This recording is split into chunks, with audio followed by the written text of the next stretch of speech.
کتاب 21ویں صدی کا چنگیز خان، باب نمبر 40۔ ہمارا اتحاد ہی امن کی بنیاد بن سکتا ہے، طوفانیہ نے اپنی کابینہ سے خطاب کیا جو سراسر جنرلوں پر مشتمل تھی کیونکہ جو قوم متحد ہوتی ہے وہ بغیر جنگ کے اپنا فیصلہ کمزور قوموں پر مسلط کر سکتی ہے۔ ہاں، تھوڑی بہت دھمکی اور دہشت پھیلانے کی بھی ضرورت ہوتی ہے۔ طوفانیہ نفسیاتی جنگ کے رموز بھی اب جان گیا تھا۔ اس کے جاسوس پڑوسی ملکوں میں پھیل چکے تھے جو عوام میں گھس کر سرگوشیوں میں یہی بات پھیلانے میں مصروف تھے کہ طوفانیہ کے خلاف جد و جہد کرنا فضول ہے۔ اسے دنیاوی طاقت بھی حاصل ہے اور خدائی طاقت بھی۔ اسے لوگوں کو ان کی بدعمالیوں کی سزا دینے کے لیے پیدا کیا گیا ہے۔ طوفانیہ کا کسی سے جھگڑا نہیں، سرگوشیاں چلتی رہیں، وہ تو سب سے پیار کرتا ہے، بس اسے تسلیم کر لو، پھر دیکھو کہ پورے خطے میں کیسا امن و امان قائم ہو گیا ہے۔ یہ جو سارے وسائل ضائع کر رہے ہو، امن کی صورت میں اپنی قوم کو خوشحال بنانے میں صرف کر سکو گے، اور اگر اسے تسلیم نہیں کیا، اس طرح کی سرگوشی بھی ہو رہی تھی، تب وہ بلا بن کر تم سب پر ٹوٹ پڑے گا۔ بے انتہا طاقت ہے اس کے پاس۔ صرف جارج نکولائی کی ریاست ہاکلینڈ ہی اس کی پیٹھ پر نہیں ہے، بلکہ اس کے پکارنے سے تو آسمانی بجلی بھی دشمنوں پر ٹوٹ پڑتی ہے۔ مختلف قبیلوں اور برادریوں میں جاسوس جا گھسے۔ یہ تو آسمانی منشا ہے کہ تمام قبائل اور برادریاں ایک حاکم کی ماتحتی قبول کر لیں۔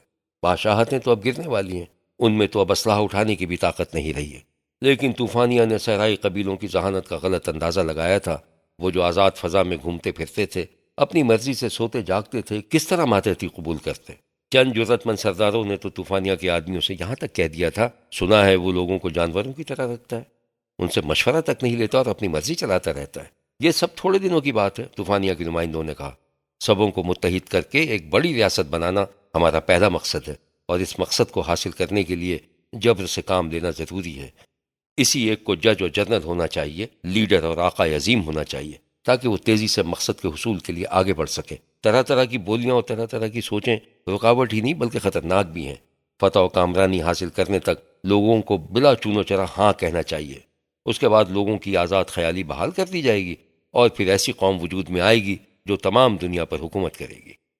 مجھے معلوم ہونا چاہیے کہ میں کس لیے لڑ رہا ہوں اور کیوں جان دے رہا ہوں، ایک سردار نے کہا جسے اپنے فیصلوں پر بڑا ناز تھا۔ مجھے مشورے میں شریک ہونا چاہیے، معلوم ہونا چاہیے کہ میں اپنے قبیلے والوں کو کدھر لے جا رہا ہوں۔ آخر انہوں نے مجھ پر اعتماد کیا ہے۔ نمائندے ہنس پڑے۔ لمبی بحث کمزوری کی نشانی ہے۔ جب لوگ کسی مہم کے لیے آپس میں لڑنے جھگڑنے لگتے ہیں تب دشمن آدھا بوجھتا ہے، لیکن طوفانیہ جسے مقدر نے اپنا اعلی کار بنایا ہوا ہے وہ بھی خدمت ہی کر رہا ہے۔ آپ لوگ کس طرح خدائی کاموں میں رخ نہ ڈال سکتے ہیں؟ اسی طرح پڑوسی ممالک میں ایک جیسی سوچ شک و شبہات اور کنفیوژن کا شکار ہو گئی۔ دانیال کے دورہ ہاکلینڈ کے بعد خطے میں نمایاں تبدیلی یہ ہوئی کہ جارج نکولائی نے عربستان کے بیشتر ممالک کو دفاعی ضرورتوں کا احساس دلانا شروع کر دیا۔ پہلے تو طوفانیہ کو ہی دشمن نمبر 1 قرار دیتے ہوئے فوج کھڑی کی گئی، اور نوجوان افسروں کی تعلیم و تربیت کے لیے ہاکلینڈ بلایا جانے لگا۔ اس طرح ہر ملک میں افسروں کا طبقہ ہاکلینڈ کا پرستار اور ہم خیال ہونے لگا۔ بھلا لڑنے کی کیا ضرورت ہے؟ جینے کا حق سب کو ملنا چاہیے۔ آخر کہیں نہ کہیں تو ہمارا رشتہ ان سے ملتا ہی ہے، اسے تسلیم کر لو، اور موج اڑاؤ جیسے خیالات پھیلائے جانے لگے۔ ہم کیا جانور ہیں، مویشی ہیں کہ ہمیں جدھر چاہے ہانک دیا جائے؟ ہماری اپنی آزادی، اپنا راستہ، اپنا طریقہ حیات ہے، جس کے لیے ہمارے آباء و اجداد نے بے پناہ قربانیاں دیں، اور یہ احمق نوجوان محض عیاشیوں کے لیے سب کچھ برباد کر دینا چاہتے ہیں۔ انسان ہونے پر انہیں کوئی فخر نہیں ہے کہ سب سر جھکا دیں اور وہ اپنے بوٹ ان پر رکھتا چلا جائے۔ پورے عربستان میں بے چینی پھیل گئی، طرح طرح کی افواہیں جہاں جہاں پہنچیں، لوگ متفرق ہو گئے، بحثیں چل پڑی، مزاج میں غصہ بھر گیا۔ لوگوں کو کنفیوز کر دو، پھر وہ بغیر ضرب لگائے تمہارے قدموں میں آ گریں گے۔ طوفانیہ کا ایک قول یہ بھی تھا۔ پھر بھی 2-3 ممالک ایسے تھے جن کی قیادت جھکنے کو تیار نہیں تھی۔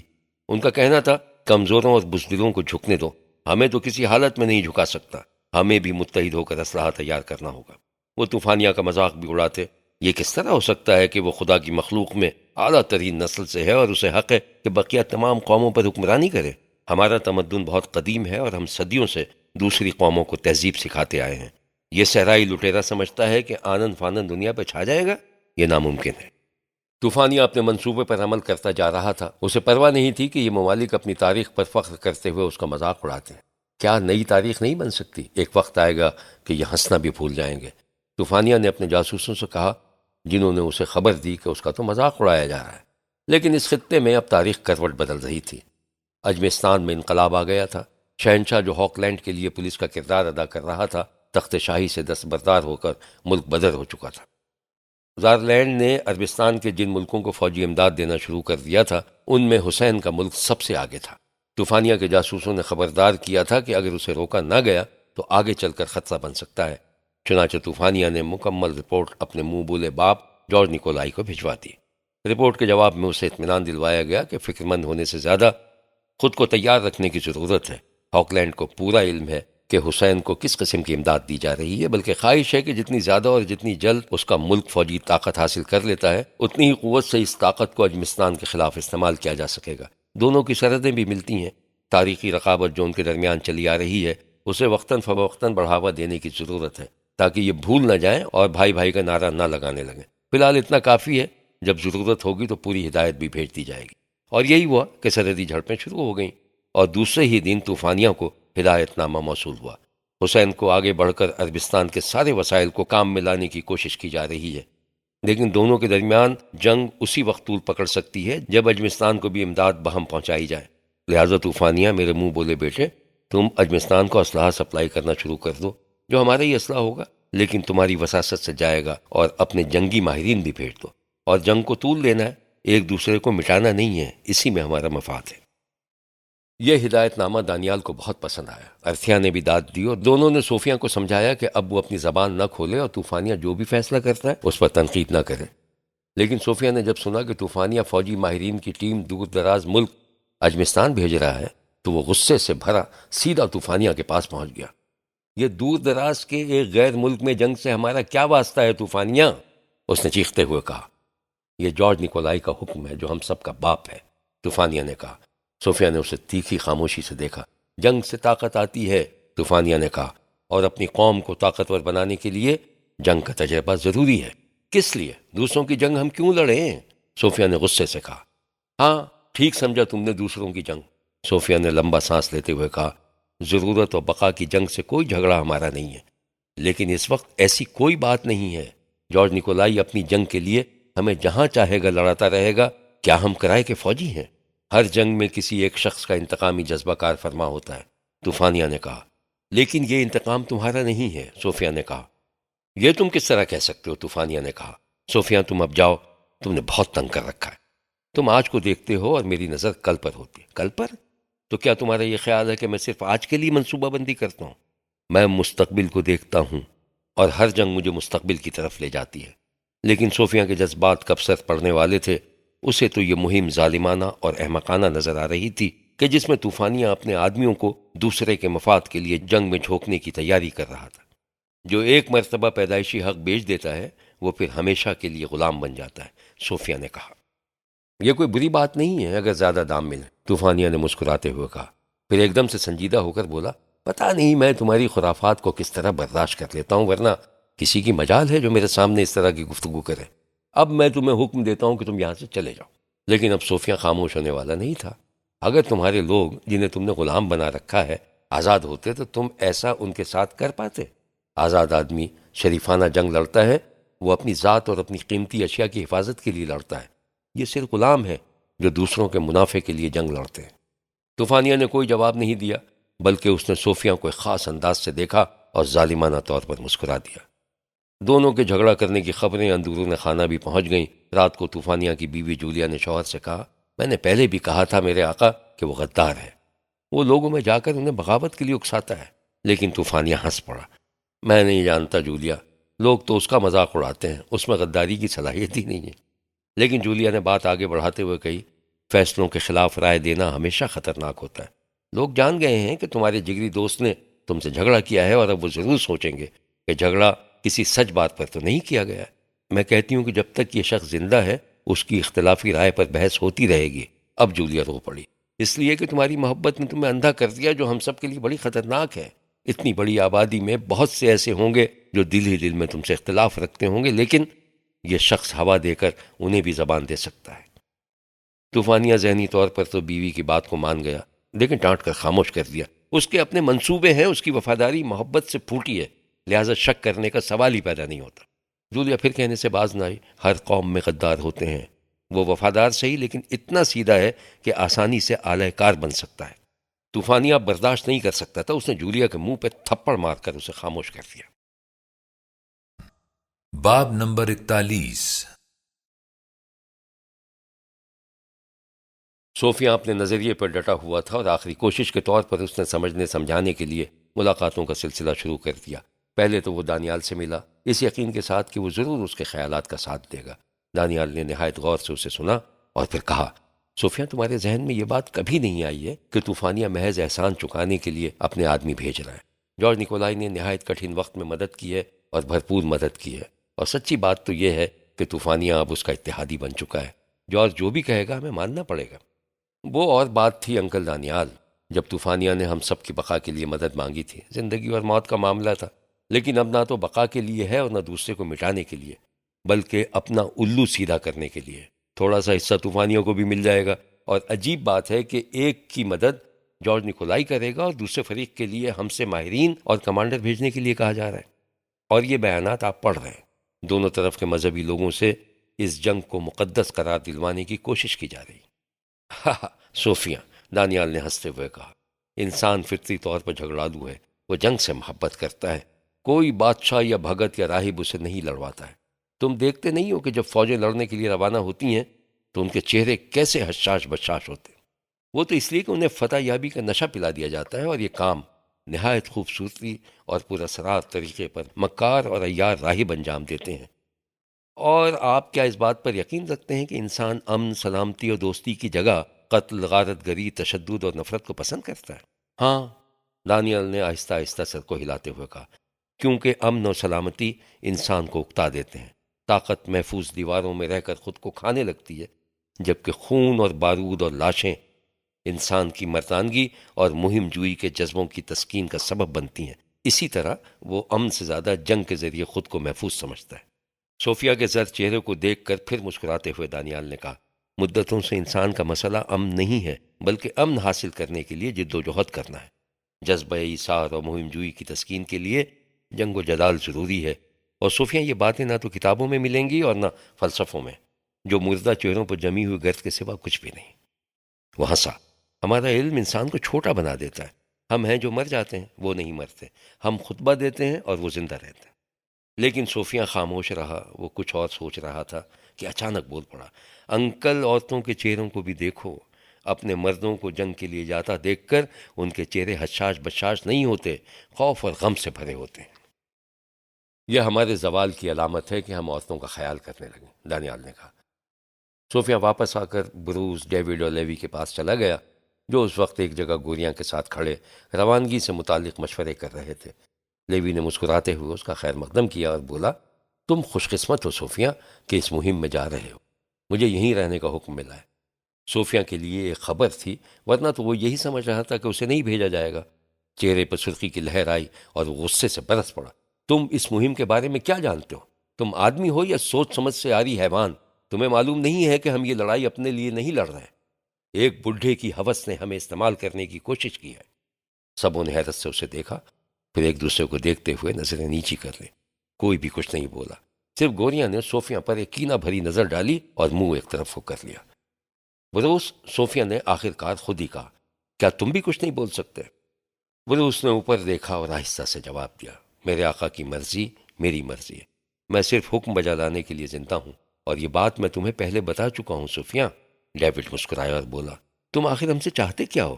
یہی کہ ہم اپنے خان کی حکم عدولی کریں؟ لیوی ہنس پڑا، وہ صوفیہ کو پسند کرتا تھا، اور یہ دیکھ کر کہ معاملہ کہیں زیادہ سنجیدہ نہ ہو جائے، اس نے گوریاں پر نگاہ ڈالتے ہوئے سارے معاملے کو مذاق میں اڑانے کی کوشش کی۔ صوفیہ کو بظاہر ہم پسند نہیں ہیں، وہ ہمیں برباد کر کے ہمارے آقا کا مشیر خاص بننا چاہتا ہے، خاص دوست تو وہ پہلے ہی ہے۔ بروس اور ڈیوڈ نے گوریاں کی طرف دیکھا اور نظروں کا تبادلہ کرتے ہوئے ڈیوڈ نے ہنس کر کہا، میں جانتا ہوں کہ تم ہم سے جلتے ہو صوفیہ، لیکن ہم بھی جا رہے ہیں اور تم بھی ساتھ چل رہے ہو۔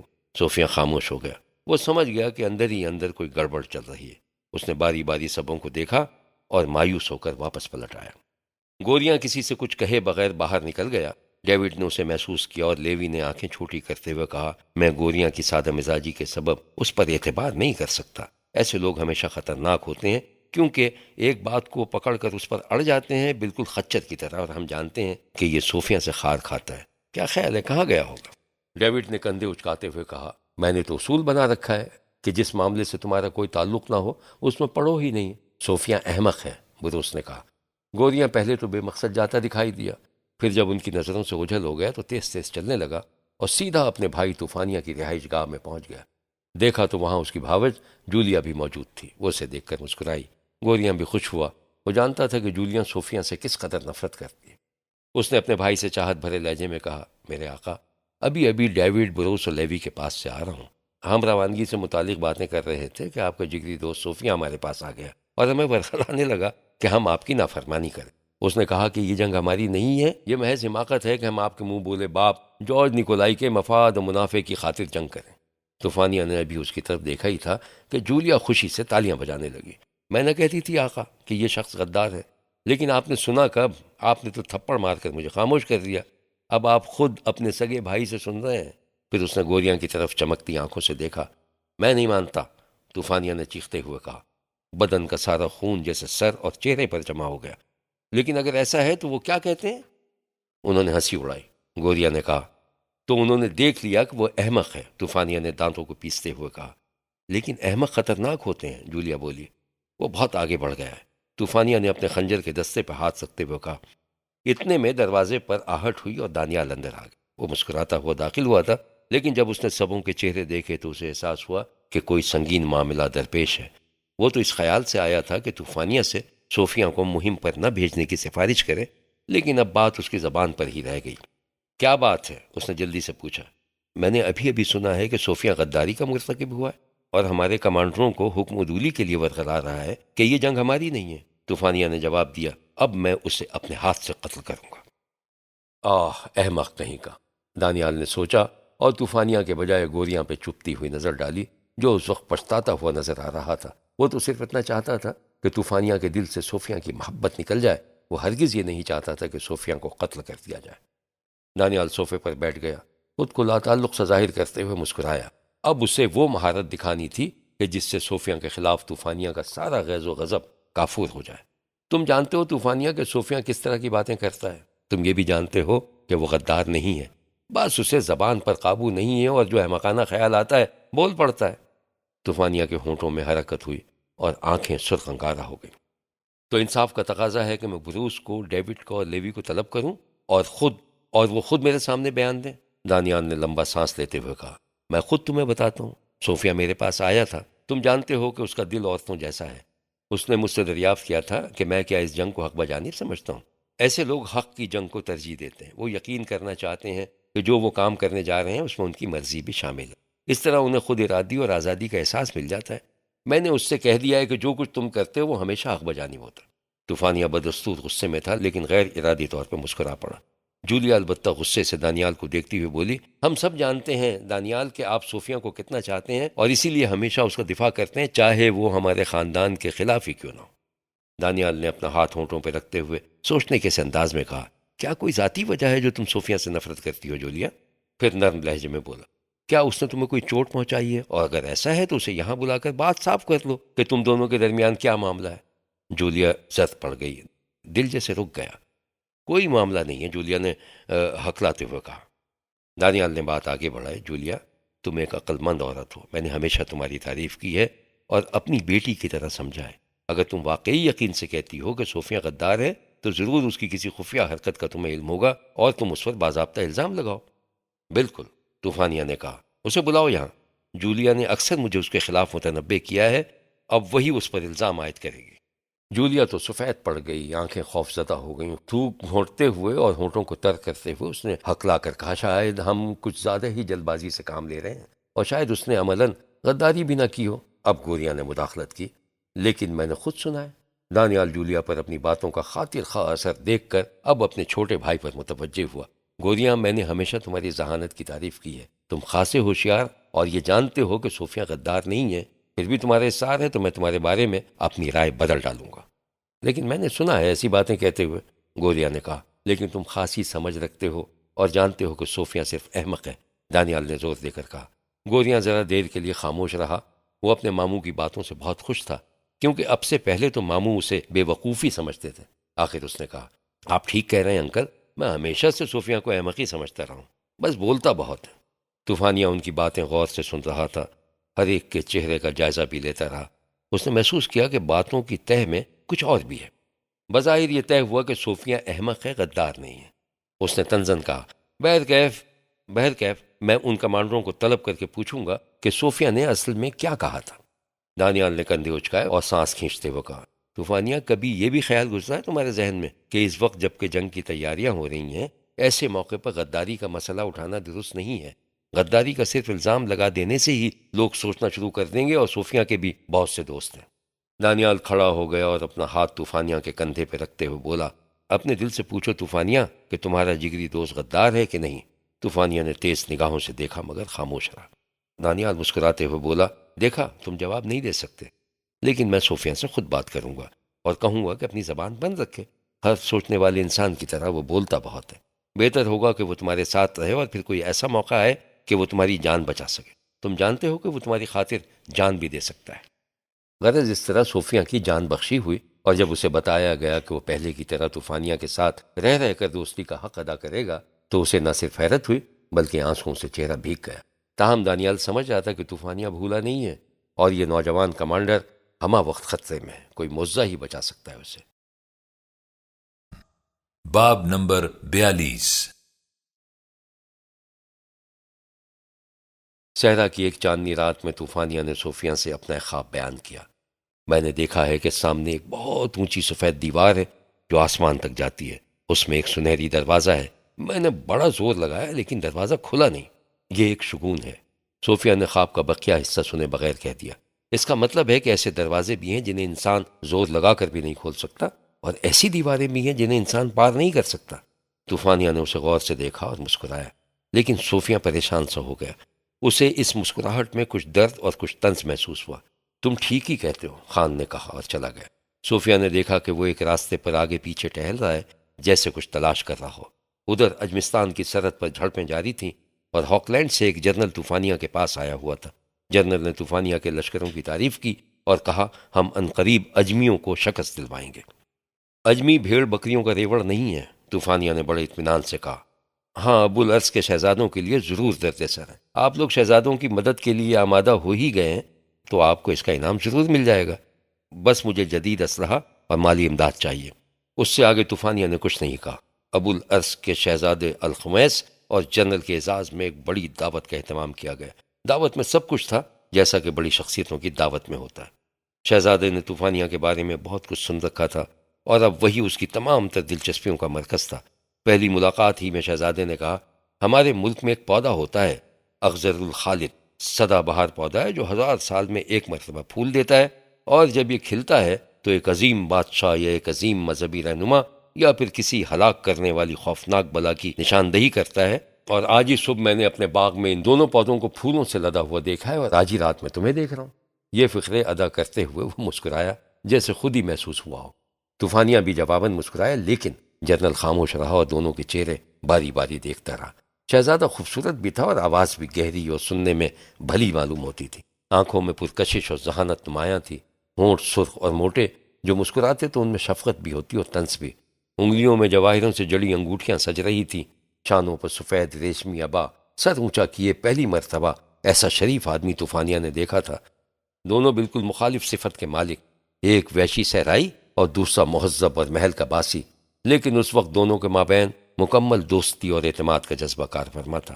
طوفانیوں کو اس سدا بہار پودے سے دلچسپی تھی۔ یکایک شہزادہ ہنس پڑا اور بولا، آج صبح اپنی ماں کے بوڑھے کزن کو میں نے وہ پھول دکھایا۔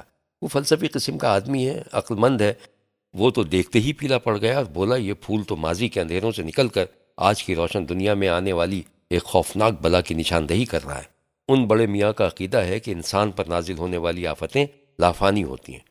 وہ بلا قتل بھی کر دی جائے تب بھی وہ کسی آئندہ نسل میں جنم لے لیتی ہے، اور اس کا کام ایسی قوموں کو سزا دینا ہوتا ہے جو خدا کو بھلا کر برے اعمال میں ملوث ہو جاتی ہیں۔ شہزادے نے طوفانیہ کی طرف دیکھا اور ایک بھرپور قہقہہ لگایا، اور پھر جب میں نے تمہاری خبر دی تو وہ رو پڑے اور بولے، بلا پھر آ گئی، میں جانتا تھا کہ وہ آئے گی۔ دیکھا طوفانیہ، وہ تمہیں پہلے سے ہی جانتے ہیں۔ طوفانیہ نے گھور کر دیکھا اور خیالات کے بھونچال میں چکر کھانے لگا۔ جنرل کو ہنسی آ گئی۔ شہزادہ اپنے چھوڑے ہوئے لطیفے کے مزے لیتا رہا۔ اس نے سوچا کہ وہ واپس جا کر اپنی والدہ سے ضرور اس مذاق کا ذکر کرے گا جو والد کی موت کے بعد ہمیشہ غمزدہ رہتی ہیں۔ جنرل نے شہزادے کو مخاطب کیا، معلوم ہوتا ہے کہ آپ کا انکل سٹکیا گیا ہے، جیسا کہ عموماً لوگ بڑھاپے میں ہو جاتے ہیں۔ ویسے لارڈ طوفانیہ نے بتایا ہوگا کہ اسے دنیا پر حکومت چاہیے۔ شہزادہ پھر ہنسا اور چہکتا ہوا بولا، کس لیے؟ طوفانیہ کو جیسے ڈنگ لگ گیا ہو۔ کیا آپ کی خواہش نہیں ہوتی کہ آپ فتح حاصل کریں اور دنیا آپ کو خراج تحسین پیش کریں؟ شہزادہ الخمیس نے بھویں اوپر کی اور تعجب کا اظہار کرتے ہوئے کہا، میں؟ بالکل نہیں، میں کیوں ایسا چاہوں گا؟ تو پھر آپ کی قوم زوال پذیر ہے، طوفانیہ نے فیصلہ دے دیا۔ کیا تہذیب کو زوال پذیر کہتے ہو؟ شہزادے نے کہا، یہ آرٹ، یہ موسیقی، ٹھاٹ باٹ کی شاندار زندگی، امن، فلسفہ، کتابیں، ٹی وی وغیرہ جو انسان کو حیوان وغیرہ سے ممتاز کرتی ہیں، سب تمہاری نظر میں زوال کی نشانیاں ہیں، لیکن یہ ساری چیزیں انسان کی مردانگی اور توانائی کو ضائع کر دیتی ہیں، طوفانیہ نے جواب دیا۔ شہزادے نے ایک استاد کی طرح لیکچر لینا شروع کیا۔ تمہارا خیال ہے کہ مردانگی کے اظہار کے لیے انسان ضرور قتل کرتا پھرے؟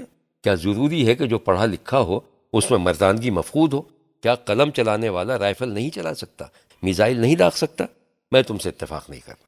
طوفانیہ نے کہا، فرض کرو تمہارے بادشاہ پر حملہ کیا جاتا ہے اور حملہ آور جانوں کی پرواہ کیے بغیر چاروں طرف گھیر لیتے ہیں، ایسے میں تمہاری قوم جو ٹی وی کے سامنے بیٹھی فلمیں دیکھ رہی ہوتی ہے مشتعل ہوگی کہ نہیں؟ شہزادے نے غور سے دیکھتے ہوئے آدھی مسکراہٹ کے ساتھ کہا، تم بڑی گہرائی تک جاتے ہو میرے دوست، میں تمہیں کمتر نہیں سمجھتا، لیکن یہ بھی تو سوچو کہ امن اور ٹی وی اور وی سی آر کی خاطر بھی تو لڑا جا سکتا ہے۔ نہیں، طوفانیہ نے کہا، کیونکہ بہت زیادہ سوچیں انسان کو اس کی اپنی ذات کی طرف لے جاتی ہیں اور وہ صرف اپنی زندگی کو بہت قیمتی سمجھنے لگتا ہے، جبکہ میری قوم اور صحراؤں میں رہنے والی دوسری قومیں زندگی کو بہت حقیر سمجھتی ہیں۔ ایک شخص جو زندگی سے محبت کرتا ہے یہاں تک کہ غلام بننے کو بھی تیار ہو جاتا ہے، اور دوسرا شخص جو وہ بھی زندگی سے محبت کرتا ہے مگر جنگ میں نچھاور کرنے کے لیے تو سمجھ سکتے ہو کہ فاتح کون ہوگا۔ شہزادہ الخمیس نے ہونٹوں کو بھینچتے ہوئے کہا، تمہارا مطلب ہے کہ صرف وہ شخص آخر فتح پاتا ہے جو اپنا سب کچھ ہر وقت قربان کرنے کے لیے تیار رہتا ہے؟ پھر شاید تم ٹھیک کہتے ہو، لیکن مجھے یقین ہے کہ سلطنت ابو الارض کو جب بھی خطرہ لاحق ہوگا تو ہمیں بہت سے جانباز مل جائیں گے جو غلامی پر موت کو ترجیح دیں گے۔ ہم میں بہت ہیں جو اپنی تہذیب اور اپنے تمدن کو زندگی سے زیادہ قیمتی سمجھتے ہیں۔ کیا تم بھی؟ طوفانیہ نے فوراً پوچھا۔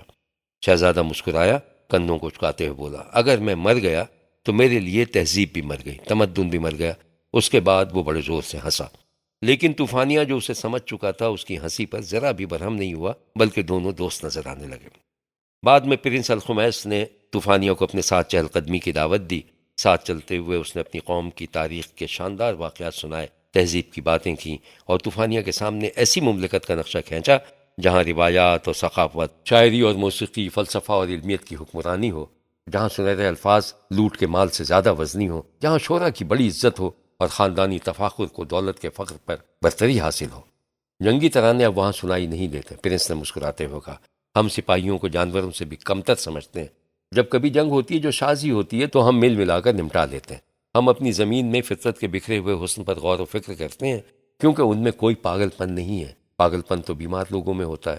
اقوال زرین جمع کرنا اور مزیدار لطیفے بنانا ہمارا مشغلہ ہے۔ ہم بیک وقت مسرور بھی ہیں اور مغموم بھی۔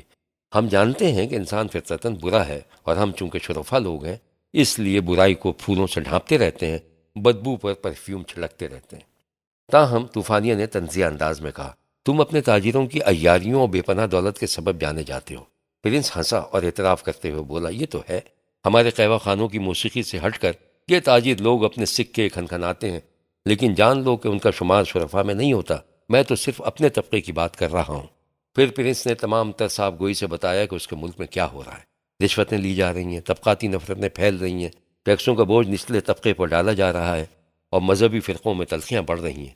عوام کی مصیبتوں میں اضافہ ہو رہا ہے، سوچنے سمجھنے والے لوگ دل شکستہ ہو رہے ہیں، کاہل اور نکمے شہزادے عیاشیاں کر رہے ہیں اور عوام مایوس ہوتے جا رہے ہیں۔ لیکن یہ سارے شرفا میں شامل نہیں ہیں، پرنس نے کہا، اور منہ ایسا بنایا کہ جیسے اسی کے ادا کیے ہوئے لفظوں نے ذائقہ خراب کر دیا ہو۔ جب ایسی صورتحال ہو تو پھر حملے کی صورت میں تمہاری قوم متحد نہیں ہو سکتی، طوفانیہ نے کہا، لیکن ہماری قوم فطری طور پر حریت پسند ہے اور کسی بھی طور پر غلامی برداشت نہیں کر سکتی۔ لیکن تم تو فطرت سے اتنی دور جا چکے ہو کہ آسانی سے تباہ کیے جا سکتے ہو۔ پرنس نے دیکھا کہ طوفانیہ بڑا تازہ دم ہو گیا ہے۔ اب اس نے چاہا کہ طوفانیہ سے اس کی اپنی زندگی اور اس کی اپنی قوم کے بارے میں اسی کی زبانی حال احوال سنے۔ چنانچہ نہایت دلچسپی سے سب کچھ سنتا رہا، اور آخر میں جب طوفانیہ خاموش ہو گیا تب اس نے پوچھا، تم فالتو وقت میں کیا کرتے ہو جب تم نہ جنگ کر رہے ہوتے ہو، نہ قتل کر رہے ہوتے ہو، نہ جھگڑا کر رہے ہوتے ہو؟ تب ہم سوتے ہیں، طوفانیہ نے کہا اور قہقہہ لگایا، جبکہ پرنس صرف مسکرا دیا۔ باب نمبر 43۔ صوفیہ کو ایک روز طوفانیہ کے بچوں کو پیار کرتے اور ان کے ساتھ کھیلتا دیکھ کر دانیال نے کہا، صوفیہ اب تم زیادہ جوان نہیں رہے، شادی کیوں نہیں کر لیتے کہ تمہارے اپنے بچے بھی ہوں؟ صوفیہ نے افسردگی سے جواب دیا، میں شادی نہیں کر سکتا اور نہ میرے بچے ہوں گے، میں تو ایک ڈرپوک غلام ہوں، جب بھاگ جاؤں گا اور آزاد ہو جاؤں گا تب میری بیوی بھی ہوگی اور بچے بھی۔ دانیال نے یہ باتیں طوفانیہ کو جا سنائی۔ وہ جانتا تھا کہ ایک عرصے سے دونوں کے درمیان خاموشی اور کنارہ کشی چلی آ رہی ہے۔ صوفیہ کو نہ تو کونسل کی میٹنگ میں بلایا جاتا تھا اور نہ دعوتوں میں، حتیٰ کہ کسی بھی مہم جوئی میں اس سے مشورہ نہیں لیا جاتا تھا۔ وہ اپنی رہائش گاہ میں ہی محسوس رہتا تھا، جیسے اسے مکمل طور پر بھلا دیا گیا ہو۔ صرف دانیال اس کے دکھ کو جانتا تھا، وہی اس کے چہرے کو پڑھ سکتا تھا۔ اسے یہ بھی گمان گزرتا تھا کہ صوفیہ کا صبر اس کے منکسر المزاج ہونے کی دلیل نہیں ہے۔ اسے تو یہ بھی ڈر تھا کہ کسی دن یہ صبر پھٹ پڑے گا اور ایک طاقتور صوفیہ باہر نکل آئے گا۔ غالباً اسی لیے دانیال نے ایک روز طوفانیہ سے کہا، تم نے صوفیہ پر ظلم کیا ہے اور بڑی بے رحمی دکھائی ہے، کیونکہ کبھی اس نے تم سے جھوٹ نہیں کہا ہے اور نہ تمہاری خوشامد کی ہے اور نہ کبھی تمہارے آگے جھکا ہے۔ میں سوچ بھی نہیں سکتا کہ تم اس سے اتنی نفرت کرو گے۔ اسے جانے دو۔ جانے دوں کہاں جا سکتا ہے؟ طوفانیہ نے منہ بناتے ہوئے کہا، اسے اس کے نانیال جانے دو، اپنی ماں کے قبیلے نعمان کے پاس۔ تم اس قبیلے پر فتح پا چکے ہو اور اسے اپنی مملکت میں شامل بھی کر چکے ہو۔ وہ سب کے سب تمہاری وفاداری کا حلف اٹھا چکے ہیں۔ صوفیہ کو انہی پر سردار مقرر کر دو اور کمانڈر بنا دو، تاکہ وہ انہیں بغاوت کے لیے ورغلاتا پھرے۔ طوفانیہ نے نتنے پھلاتے ہوئے کہا، وہ کبھی بغاوت کی تبلیغ نہیں کرے گا۔ یہ بڑا خاموش قبیلہ ہے، امن پسند اور اطاعت شار۔ وہ وہاں خوش رہے گا، اسے سکون دے دو۔ اس کا ایک ہی قصور ہے کہ وہ تم سے بہت پیار کرتا ہے، اتنا کہ کوئی دوسرا تم سے نہیں کرتا۔ لیکن وہ انتہائی احمق ہے، طوفانیہ نے بے چین ہوتے ہوئے کہا۔ چہرہ نیلا پڑ گیا۔ وہ احمق نہیں ہے طوفانیہ، وہ تم سے صرف مختلف یا مخالف رائے رکھتا ہے اور اس کے خیالات ہرگز نعمان قبیلے کو نقصان نہیں پہنچا سکتے۔ اسے جانے دو، تم جانتے ہو کہ وہ کتنا بہادر ہے۔ تمہیں جب ضرورت ہوگی وہ تمہاری کمان میں تمہارے احکام بجا لانے میں بے انتہا خوش ہوگا۔ طوفانیہ نے کوئی وعدہ نہیں کیا اور کافی وقت گزر گیا۔ دانیال نے سوچا شاید وہ بھول گیا ہے۔ اسی عرصے میں زارلینڈ سے ہزاروں افراد منتقل ہو کر طوفانیہ کی مملکت میں آ کر آباد ہو گئے، اور اب طوفانیہ نہ صرف عسکری لحاظ سے بلکہ افرادی قوت میں علاقے کا طاقتور ترین حکمران بن گیا۔ جارج نکولائی کی نظر میں بھی اس کی اہمیت بڑھ گئی اور اس کے وقار میں اضافہ ہو گیا۔ صوفیہ سے رفتہ رفتہ تمام اختیارات چھین لیے گئے۔ وہ اپنی رہائش گاہ میں تنہا رہنے لگا، صرف ایک بوڑھی عورت جو اس کی دور کی خالہ لگتی تھی ساتھ رہتی تھی۔ یہ دیکھ کر اسے بالکل بھلا دیا گیا ہے۔ وہ بڑا رنجیدہ سا رہنے لگا۔ بے بسی اور بے چارگی نے جوانی میں ہی اس کے بالوں کو سفید کرنا شروع کر دیا۔ منہ کے دونوں طرف بھی 2 لکیریں نمایاں ہو گئیں۔ تب ایک روز اسے طوفانیہ کی طرف سے حاضر ہونے کا پروانہ ملا۔ کانپتا ہوا، پریشان سا، دھڑکتے دل کے ساتھ وہ اپنے جگری دوست کے ہاں گیا۔ دیکھا کہ وہ اکیلا صوفے پر بیٹھا چائے نوش کر رہا ہے۔ اسے دیکھ کر طوفانیہ مسکرایا، لیکن صوفیہ ساکت و صامت کھڑا رہا۔ طوفانیہ نے اسے اپنے ساتھ بیٹھنے کا اشارہ کیا۔ صوفیہ خاموشی سے بیٹھ گیا، ہونٹ اب بھی لرز رہے تھے۔ طوفانیہ نے زور سے چسکی لی اور صوفیہ کے لیے بھی ایک کپ میں بھاپ نکلتی ہوئی چائے انڈیلی۔ کڑوی ہے لیکن جوش دلانے والی، طوفانیہ نے ہنستے ہوئے کہا۔ صوفیہ نے چائے انڈیل لی۔ گرم چائے نے اس کا حلق جلا دیا اور وہ بمشکل اپنی کپ کپاہٹ پر قابو پا سکا۔ طوفانیہ نے اسے دوستانہ اور مشفقانہ مسکراہٹ کے ساتھ دیکھتے ہوئے کہا، تمہیں فیملی بھی چاہیے اور اختیار بھی، کیوں صوفیہ؟ مجھے کچھ نہیں چاہیے، صوفیہ نے دھیمے لہجے میں فقرہ ادا کیا۔ اس کی آنکھوں میں آنسو آ گئے۔ جذبات کو قابو میں رکھنے کے لیے اس نے دانتوں کو دبا لیا۔ طوفانیہ اس کی طرف جھکا اور اپنے بازو پرانے انداز میں اس کے کندھے پہ رکھا۔ تم نے میرا ساتھ کیوں چھوڑ دیا صوفیہ؟ لیکن صوفیہ سر جھکائے خاموش رہا۔ ایک لمحے بعد طوفانیہ نے اپنا بازو ہٹایا۔ صوفیہ کا جی تو چاہا کہ وہ پہلے کی طرح اپنے جگری دوست پر محبت کی نظر ڈالے، لیکن وہ ایسا نہ کر سکا۔ اس کی سمجھ میں نہ آیا کہ وہ کوئی بہانہ بنائے یا اپنی خواہش کو چھپائے رکھے۔ طوفانیہ نے پھر بات کی، میں کہتا ہوں تمہیں فیملی کی ضرورت ہے، ایک بیوی کی یا بیویوں کی۔ کیا کوئی ان دوشیزاؤں میں ایسی نہیں ہے جو تمہیں فریفتہ کر رہے؟ نہیں، صوفیہ نے آہستہ سے کہا۔ پھر بھی تمہیں بچے تو اچھے لگتے ہیں۔ صوفیہ خاموش رہا۔ میں نے تمام معاملات پر غور کرنے کے بعد اب فیصلہ کیا ہے کہ تمہیں نعمان قبیلے کا سردار بنا دوں۔ بڑے پرامن لوگ ہیں، بھیڑ بکریاں پالنے والے۔ صوفیہ نے سر اٹھا کر حیرت سے دیکھا۔ اب اس کا دل تیز تیز دھڑکنے لگا، زرد چہرے پہ رنگ آ گیا۔ اس نے طوفانیوں کو گھور کر دیکھا۔ ہاں، طوفانیہ نے اس بات میں سر ہلاتے ہوئے کہا، میرا خیال ہے کہ تم بہترین کمانڈر ثابت ہوگے۔ ویسے بھی وہ تمہاری نانیہال کے لوگ ہیں۔ موجودہ سردار بوڑھا ہو چکا ہے بلکہ سٹھیا گیا ہے۔ مجھے تمہاری سمجھ اور شعور پر پورا اعتماد ہے۔ اب اس نے چمکتی آنکھوں سے صوفیہ کو دیکھا۔ تو پھر تمہارا کیا خیال ہے؟ میں حکم مان ہی سکتا ہوں، اور تمہارا شکریہ، صوفیہ نے کپ کپاتے ہونٹوں سے کہا۔ ٹھیک، طوفانیہ نے دل کی گہرائیوں سے کہا، میں جانتا ہوں کہ بلا چون و چرا مان لو گے۔ میں کبھی بھولا نہیں ہوں کہ تم میرے جگری دوست ہو۔ صوفیہ نے بولتی آنکھوں سے اپنے دوست کو بغور دیکھا۔ طوفانیہ کے لیے اب ان نگاہوں کو برداشت کرنا مشکل تھا، اس نے سر دوسری طرف کر لیا۔ ایسی محبت، پرمسرت اور شرمسار نگاہیں بڑی مدت کے بعد اسے دیکھنے کو ملی تھیں۔ کل 100 فوجیوں کا لشکر تمہارے ساتھ جائے گا؟ طوفانیہ نے ایک ڈبیا سے سونے کی ایک وزنی انگوٹھی نکالی جس میں مدھم صدقے لیے نگینہ جڑا ہوا تھا۔ اس نے یہ انگوٹھی صوفیہ کی انگلی میں پہنا دی اور آنکھوں میں آنکھیں ڈال کر مسکرا دیا۔ میں تمہیں کبھی نہیں بھولوں گا صوفیہ، یہ میری طرف سے تحفہ ہے۔ اسے اپنی زندگی تک پہنے رہنا اور پھر اپنے بڑے بیٹے کو دے دینا۔ یہ ایک طرح کا تعویذ ہے، جب بھی تمہیں میری ضرورت پڑے اسے کسی پیغام رساں کے ہاتھ بھیج دینا، میں فوراً چلا آؤں گا۔ صوفیہ نے انگوٹھی کو دیکھا، کچھ کہنا چاہا لیکن کچھ کہے بغیر پھوٹ پھوٹ کر رونے لگا۔ دوسرے دن شہر میں یہ سنسنی خیز خبر پھیل گئی۔ جولیا بڑے غصے میں تھی۔ اس نے طوفانیہ سے بحث کرنا شروع کر دیا۔ اس کا کہنا تھا کہ ایک غدار کے ہاتھوں میں طاقت دے دی گئی ہے، لیکن طوفانیہ کی ماں ارتھیا، جسے مدت ہوئی صوفیہ کے ہاتھوں ذلت اٹھانی پڑی تھی، اپنے بیٹے کے فیصلے کی پرزور حمایت کرنے لگی۔ دانیال تو خوش تھا ہی۔ طوفانیہ نے صوفیہ کے اعزاز میں ایک پرتکلف دعوت کا اہتمام کیا۔ اس موقع پر وہ صوفیہ کے دائیں پہلو میں بیٹھا، انگوٹھی اس کی انگلی میں تھی، چہرہ پرسکون اور سرشار تھا۔ باب نمبر 44۔ منصوبے کے مطابق سرحدی جنگ زور شور سے جاری تھی۔ دونوں طرف کے فوجی ہلاک ہو رہے تھے اور ان ممالک کی اقتصادی حالت بگڑتی جا رہی تھی، لیکن طوفانیہ کو جو اطلاع اس کے جاسوسوں نے دی تھی وہ بڑی تشویشناک تھی۔ اس لیے اس نے آج کابینہ کا ہنگامی اجلاس طلب کیا۔ انکل دانیال کو پہلے ہی باخبر کر دیا گیا تھا تاکہ وہ اچھی طرح سوچ کر فوری کارروائی کا کوئی منصوبہ لے کر آئیں۔ یہ بڑی تشویشناک اور خطرناک خبر ہے کہ حسین نے اس جنگ کی آڑ میں جوہری اسلحہ بنانا شروع کر دیا ہے اور صحرا میں بہت سی لیبارٹریاں زیر زمین قائم کر رکھی ہیں۔ طوفانیہ نے کابینہ کے ممبروں کو بتلانا شروع کیا، اب فوری طور پر ایسی تجویز آنی چاہیے کہ یہ تمام لیبارٹریز تباہ کر دی جائیں، ورنہ یہ سارے میزائل ہمارے شہروں پر برسا دیے جائیں گے۔ ہمیں فوری طور پر بمباری شروع کر دینی چاہیے اور ہو سکے تو حسین کا بھی خاتمہ کر دینا چاہیے، گوریا نے کہا۔ لیکن کہاں؟ یہ زیر زمین اسلحہ خانے صحرا میں ہیں، ان کی نشاندہی کیسے ہوگی؟ ڈیوڈ نے کہا۔ تو پھر جارج نیکولائی سے گزارش کی جائے کہ وہ سیٹلائٹ کے ذریعے ہمیں پورا نقشہ فراہم کریں اور ہم پر چھوڑ دیں کہ ہم کس طرح انہیں تباہ کرتے ہیں، بروس نے کہا۔ فادر جارج اس وقت حسین کے ساتھ ہے، اس کی مدد کر رہا ہے تاکہ اجمستان کو حسین کے ہاتھوں تباہ کیا جا سکے، طوفانیہ نے کہا۔ وہ کس طرح اپنے اتحادی و دوست کی سرزمین پر جاسوسی کرنے کی اجازت دے سکتا ہے؟ اب میری تجویز سنو، انکل دانیال نے کہا۔ ہمیں مستقل طور پر ایسا انتظام کروانا ہوگا کہ یہ فتنہ پھر سر نہ اٹھائے۔ میری تجویز ہے کہ مجھے خفیہ مشن پر انتہائی خفیہ طریقے سے جارج نیکولائی سے جا کر بات کرنی ہے۔ میرے ذہن میں بڑا مؤثر اور قابل عمل نقشہ ہے، لیکن یہاں اس کا اظہار اس لیے بے سود ہوگا کہ جب تک جارج نیکولائی اوکے نہیں کرتا اس وقت تک یہ سارا نقشہ بیکار ہے، کیونکہ نیکولائی کو خود بڑے پیمانے پر عمل کرنا ہوگا۔ آخر زارلینڈ کو کس خوبصورتی سے غازستان میں ہم نے ٹریپ کیا ہے، بس زارلینڈ کو یہ یقین دلانا ہے کہ اسلامستان اور ہاکلینڈ کی فوجیں ہیڈ کوارٹر پر اترنے ہی والی ہیں۔ بھلا زارلینڈ کس طرح برداشت کر سکتا تھا کہ اس کی سرحد پر ہاکلینڈ والوں کا عمل دخل شروع ہو جائے؟ چنانچہ زارلینڈ نے فوجیں داخل کر دیں اور طویل جنگ کا منصوبہ شروع ہو گیا۔ صرف اسلحہ کی ترسیل جاری رکھنی تھی، فوجیں بھیجنے کی ضرورت نہیں تھی۔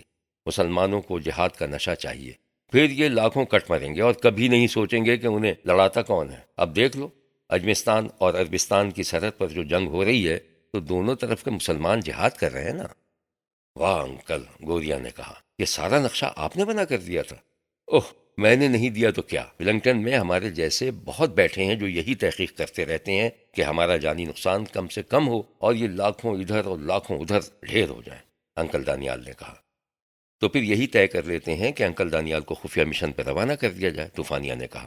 لیکن انکل، فادر جارج کے اوکے کرنے کے بعد آپ ہمیں تفصیل سے پورا نقشہ بتائیں گے کہ ہمیں کیا کرنا ہوگا اور کس طرح اس ابھرتے ہوئے فتنے کو کچلا جائے گا؟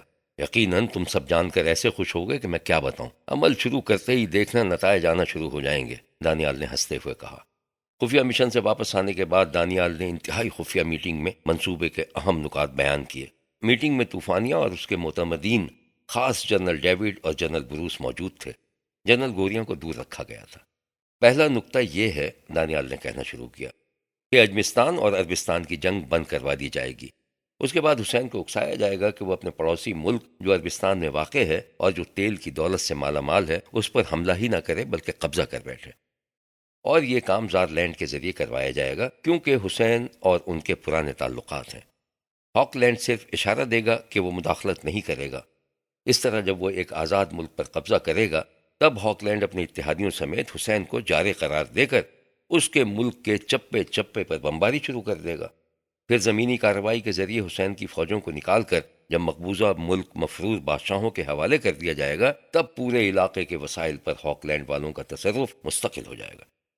اس کے بعد انسپیکٹروں کی ایسی ٹیمیں تشکیل دی جائیں گی جو اندر جا کر تمام زیر زمین لیبارٹریوں اور میزائل ساز کارخانوں کو تباہ کرنے کا کام انجام دیں گی۔ لیکن اس سارے آپریشن کے باوجود حسین کو زندہ رکھا جائے گا کیونکہ حسین کا حوا عربستان کے بہت سے حکمرانوں خصوصاً ابو الارس کے حکمران کے لیے ضروری ہے تاکہ وہ ہمیشہ ہاک لینڈ کی فوجی امداد کا محتاج رہے۔ اور آخر میں یہ بتا دوں کہ زارلینڈ کے ٹکڑے ہو چکے ہوں گے، تمام ریاستیں آزاد ہو چکی ہوں گی، اس کی سپر پاوری ختم ہو چکی ہوگی اور اس کا حکمراں ملکوں امداد کی بھیک مانگتا پھرے گا۔ منصوبے کے تمام نکات سننے کے بعد طوفانیہ نے پوچھا، لیکن انکل اس سارے آپریشن میں ہمارا کیا رول ہوگا؟ ہاں، یہ بڑا ضروری نقطہ تھا، دانیال نے کہا۔ حسین ضرور ہماری طرف میزائل پھینکے گا اور ہمیں اشتعال دلا کر آپریشن میں براہ راست شریک کرنے کی کوشش کرے گا تاکہ عرب جو ہمارے ازلی دشمن ہیں سب کی ہمدردیاں حسین کے ساتھ ہو جائیں اور حکمرانوں پر اتنا دباؤ پڑے کہ ہاک لینڈ کے طیاروں کو ان کے ہاں اترنے کے لیے کوئی جگہ نہ ملے۔ لہذا منصوبے کا حصہ بلکہ اہم نقطہ یہ ہے، اسے جارج نیکولائی کی طرف سے حکم ہی سمجھو کہ ہمیں کسی حالت میں مشتعل نہیں ہونا ہوگا بلکہ میڈیا کے ذریعے شور مچانا ہوگا کہ دیکھو ہمارے بے گناہ شہریوں، عورتوں اور بچوں کو ایک ظالم ڈکٹیٹر کس طرح ہلاک کر رہا ہے۔ آخر ہٹلر کو بھی تو ہم نے اسی طرح تباہ کروایا تھا۔ ہٹلر تو اپنی قوم کے لیے سارا کچھ کر رہا تھا مگر ہمارے لیے خطرہ ہے، اس لیے ہم نے خود لڑے بھیڑے بغیر عالمی طاقتوں کے ذریعے اس کا خاتمہ کروا دیا۔ دانیال ذرا دیر رکا، پھر سانس لیتے ہوئے بولا، ایک خصوصی حکم طوفانیہ کے لیے، سالم جیفری کو اپنی کابینہ میں شامل کر لو۔ یہ شخص ایک ہفتے میں آ جائے گا، اس کا وسیع تجربہ ہے، خصوصاً اسلامستان میں 20 سال گزارے ہیں اور ان کے تمام طور طریقے جانتا ہے، آئندہ بڑا کام آئے گا۔ اس طرح بریفنگ کے بعد میٹنگ برخاست ہو گئی، اب صرف انتظار تھا، اور وہی ہوا کہ منصوبے کے مطابق اجمستان اور عربستان کی سرحدی جنگ بند ہو گئی۔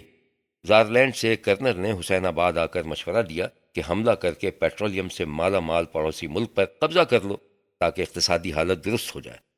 ہاک لینڈ کے سفیر نے بھی اشارہ دے دیا کہ یہ ان عرب ممالک کا آپس کا معاملہ ہے جس سے انہیں کوئی دلچسپی نہیں ہے۔ چنانچہ آسانی سے قبضہ کروا دیا گیا مگر حکمران کو بحفاظت ابو الارس پہنچا دیا گیا۔ پھر تمام آپریشن نقطہ بنقطہ ترتیب کے ساتھ شروع ہو گیا۔ حسین آباد پر ٹنوں بم برسائے گئے، جوڈیانا پر بھی میزائل گرے، اور انجام کار وہی ہوا کہ حسین کو مفلوج کر دیا گیا اور عربستان کے تمام وسائل ہاک لینڈ کے تصرف میں آ گئے۔ زارلینڈ کے ٹکڑے ٹکڑے ہو گئے۔ افغانستان سے قابض فوجوں کے جانے کے باوجود مسلمانوں کی دو پارٹیوں میں جنگ جاری رہی اور دونوں ایک دوسرے کے خلاف جہاد کرتے رہے۔ اس سارے آپریشن کا بڑا فائدہ طوفانیہ کو ہوا کہ اسے اب کسی طرف سے بھی کوئی خطرہ نہیں رہا اور اب وہ اپنے منصوبے فتح دنیا پر کام کرنے کی طرف متوجہ ہوا۔ باب نمبر 45۔ نعمان قبیلہ پہاڑوں کے دامن میں ایک گرم وادی میں آباد تھا۔ سرسبز و شاداب وادی میں ایک خاموش ندی بھی بہتی تھی جس کے کناروں پر بڑے بڑے کھیتوں میں نعمان والوں نے باجرے اور مکئی اور گندم کے پودے اگا رکھے تھے۔ پہلے کبھی یہ قبیلہ خانہ بدوش تھا لیکن اب مستقل طور پر یہیں آباد ہو گیا تھا۔ اسے اب سردی گرمی میں منتقل ہونے کی ضرورت نہیں تھی۔ خانہ بدوش تو کہیں بیج نہیں ڈالتے، کہیں پودے نہیں اگاتے، غالباً یہی وجہ ہے کہ بے چین رہتے ہیں اور خونخوار ہو جاتے ہیں، جسم بھی بھوکے رہتے ہیں اور روحیں بھی۔ لیکن پودے اگانے کے بعد یہ قبیلہ کم جنگجو اور کم وحشی تھا۔ اب اپنے کھیتوں کی کاشت کرنے اور فصلوں کی حفاظت کرنے کے بعد انہیں دور دور جا کر لوٹ مار کرنے کی بھی ضرورت نہیں تھی۔ کھیتوں کی فصلوں کے ذریعے تہذیب نے غلبہ پانا شروع کر دیا تھا۔ اس وادی سے ذرا دور وادیوں کا ایک لمبا سلسلہ تھا، انہی میں ایک اور قبیلہ شامی آباد ہو گیا تھا۔ غالباً یہ پہلا قبیلہ تھا جس نے کاشتکاری شروع کی تھی اور جو انتہائی مہذب تھے۔ نعمانیوں اور شامیوں کے مابین انتہائی دوستانہ اور برادرانہ تعلقات تھے، آپس میں شادی بیاہ بھی کر چکے تھے اور مشترکہ طور پر ایک دوسرے کی تقریبات مناتے تھے، اپنے اپنے مسلک اور عقیدے پر قائم رہتے ہوئے ایک دوسرے کے تہواروں میں شریک ہوتے تھے۔ صوفیہ کا استقبال مشکوک انداز میں کیا گیا، کیونکہ ہر کوئی طوفانیہ کے اندر جہاں بانی سے واقف تھا۔ انہیں یقین تھا کہ طوفانیہ اپنے ہی جیسا کوئی کمانڈر بھیجے گا جو ان سے کاشتکاری چھڑوا کر فوج میں بھرتی کروا دے گا۔ یہ بھی کہا گیا کہ وہ آتے ہی شامیوں کے خلاف کارروائی شروع کر دے گا، کیونکہ شامی حریت پسند ہیں، آزاد رہتے ہیں اور کسی کو خراج دینا گوارا نہیں کرتے۔ اس افواہ کے سبب شامی چند ہفتوں تک تذبذب کا شکار رہے۔ انہوں نے ادھر نعمانیوں کے پاس آنا بھی چھوڑ دیا۔ نعمانی بھی تشویش میں مبتلا ہو گئے، لیکن قبیلے کے بزرگ اور معمر لوگ جب صوفیہ سے ملے تو اس کی شریفانہ گفتگو، دلآویز مسکراہٹ اور شفیق آنکھیں دیکھ کر بے حد خوش ہوئے۔ انہیں ایک ایسا شخص مل گیا تھا جسے وہ سمجھ سکتے تھے اور جو انہیں سمجھ سکتا تھا۔ آقائے عظیم طوفانیہ، انہوں نے نعرہ بلند کیا، بڑی عقل والا، بڑی سمجھ والا۔ صوفیہ کا خیال تھا کہ زمین کاشت کرنے والا ہل دراصل مہذب لوگوں کے ہاتھ میں غیر مہذب لوگوں کے خلاف ہتھیار ہوتا ہے، کیونکہ جو انسان ہل جوتتا ہے، کاشت کرتا ہے، وہ کبھی نہیں چاہتا کہ ان کھیتوں میں انسانی لاشوں کا انبار لگ جائے۔ افراتفری کا آغاز بڑے بڑے شہر بسا دینے سے ہوتا ہے۔ یہ شہر زمین سے رشتہ توڑوا کر لوگوں کو اپنے ہاں لا کر خانہ بدوش بنا دیتے ہیں۔ کم از کم ان کی روحیں تو ضرور بے چین اور آوارہ ہو جاتی ہیں۔ شہری ہجوم کے وحشیانہ پن میں اور صحرائیوں کے وحشیانہ پن میں کوئی فرق نہیں ہے۔ سفاکی اور خونخواری نے ہمیشہ بے گھروں کے ہاں جنم لیا ہے۔ شہر کے دہشت گرد ہوں یا صحرا کے ڈاکو، دونوں کا ایک ہی خون سے رشتہ ہے۔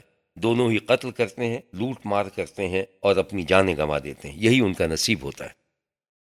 امن زمین سے حاصل ہوتا ہے، صوفیہ نے کہیں پڑھا تھا۔ پڑھا ضرور تھا لیکن سمجھا نہیں تھا۔ لیکن اب ہوا سے گندم کی زرد بالیوں کو سنہرے سمندر میں لہراتی جیسی دیکھ کر وہ سمجھ گیا کہ امن کھیتوں میں پیدا ہوتا ہے۔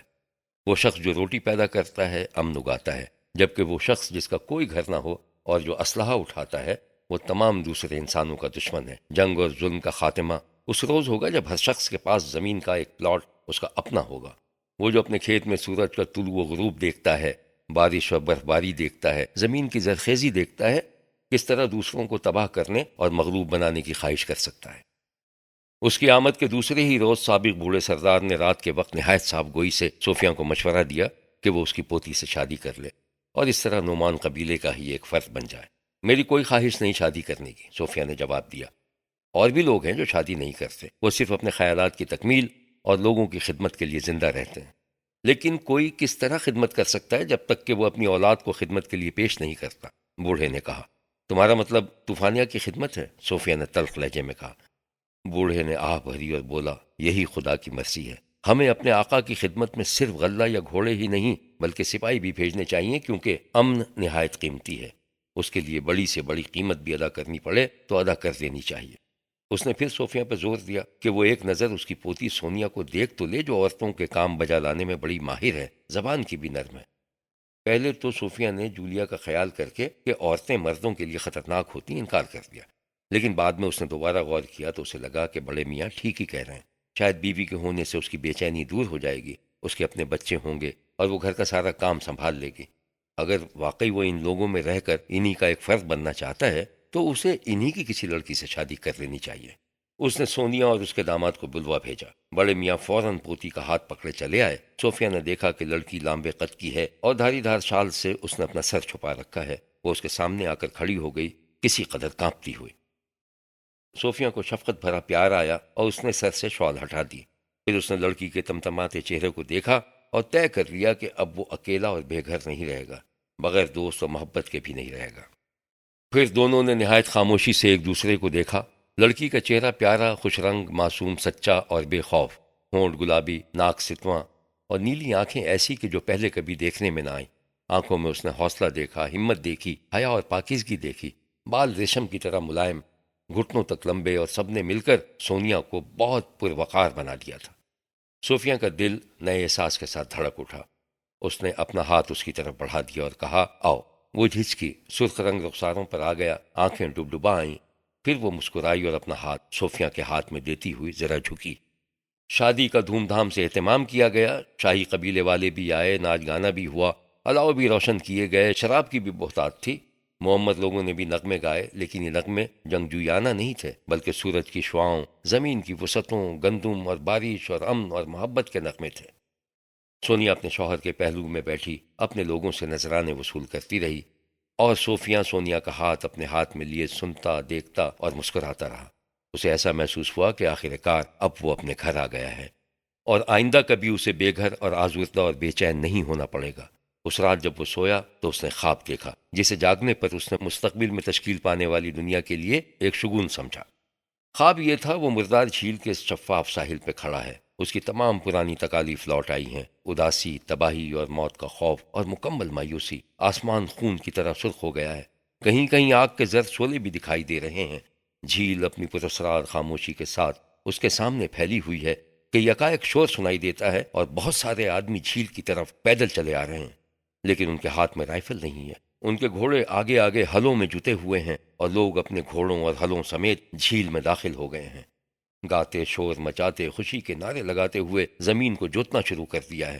پھر ایسا ہوا کہ گندم کی فصل اٹھ کھڑی ہوئی، سنہری لہریں دور دور تک سرسراتی ہوئی، اور پھر آسمان کی سرخی مدھم پڑ گئی۔ غروب آفتاب کا وقت تھا، آسمان پر نیلاہٹ آ گئی، امن اور امیدوں سے بھرا آسمان، اور لوگ ہل جوتتے رہے، یہاں تک کہ ساری زمین سنہری بالیوں سے لہرا اٹھی۔ مردار جھیل لاپتہ ہو گئی۔ تب سارے ہل جوتنے والے اپنے اپنے ہلوں پر بیٹھ کر آرام کرنے لگے۔ انہوں نے اپنی محنت کے ثمر کو دیکھا، اور ان کے چہرے زمین کی زرخیزی دیکھ کر جگمگا اٹھے۔ خواب ہی میں صوفیہ نے گہرا اطمینان بھرا سانس لیا، اس کی تمام تکلیفیں دور ہو گئیں۔ کسی اندیکھے نے اس سے کہا، زمین اللہ کی ہے۔ یہ غیبی آواز تھی۔ ہمیشہ سے اور ہمیشہ کے لیے زمین اللہ کی ہے۔ باب نمبر 46۔ طوفانیوں کو اپنے جگری دوست کا خط ملا، جسے دانیال نے پڑھ کر سنانا شروع کیا۔ اس سال میں صرف 400 نوجوان تمہارے پاس بھیج رہا ہوں، کیونکہ سردیاں زیادہ تھیں اور فصل بھی اچھی نہیں تھی، اس لیے اب کے موسم بہار میں ہم زیادہ زمین کو کاشت میں لانے کا منصوبہ بنا رہے ہیں۔ ندی میں پانی بہت آ گیا، اس لیے امید ہے کہ پہلے سے کہیں زیادہ گندم پیدا ہوگی۔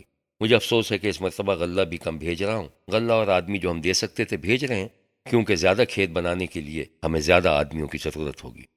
طوفانیہ نے سامنے میدان میں کھڑے 400 نوجوانوں کا معائنہ کیا۔ سب کے سب تندرست، توانا اور خوبصورت تھے۔ ان کے پاس فوجی ساز و سامان البتہ نہایت گھٹیا تھے، جنہیں دیکھ کر طوفانیہ کو جھٹکا سا لگا۔ صوفیہ نے لکھا تھا کہ یہ سارے نوجوان غیر شادی شدہ ہیں۔ ان کے ساتھ گھوڑے جو بھیجے گئے تھے وہ بڑے پلے ہوئے، طاقتور اور بھاری بھرکم تھے۔ یہ سپاہی ہی ہیں، اس نے منہ بناتے ہوئے کہا۔ یہ تو کسان ہیں، غلہ بان ہیں جو کھیتوں میں کام کرتے ہیں۔ وہ لڑائی کا فن کس طرح سیکھ سکتے ہیں؟ تاہم دانیال نے کہا، کھیتوں میں کام کرنے والوں کی بھی ضرورت ہوتی ہے۔ پھر اس نے خط کا بقیہ حصہ پڑھنا شروع کیا۔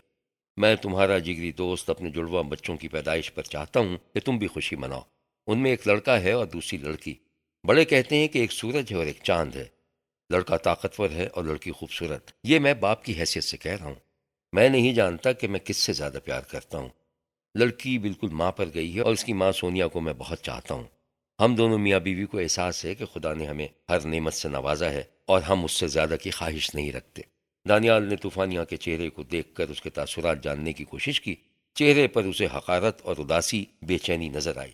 صوفیہ نے کبھی دنیا کی خواہش نہیں کی۔ دانیال نے بھانجے سے کہا، وہ جو کم سے کم خواہش رکھتا ہے تھوڑے سے پر مطمئن ہو جاتا ہے۔ طوفانیہ نے جواب دیا، ایک عورت، بچے، مویشی اور غلہ، کیا چھوٹی روح ہے اس کی۔ دانیال نے کندھے اچکائے، لیکن بولا کچھ نہیں۔ پھر بھی اسے خوف سا محسوس ہوا، کیونکہ طوفانیہ کا موڈ خراب ہو گیا تھا۔ وہ صوفیہ کے لیے ڈر سا گیا تھا کہ اس نے ایسے شخص کے سامنے خوشی کا اظہار کر دیا جو کبھی خوش ہو ہی نہیں سکتا۔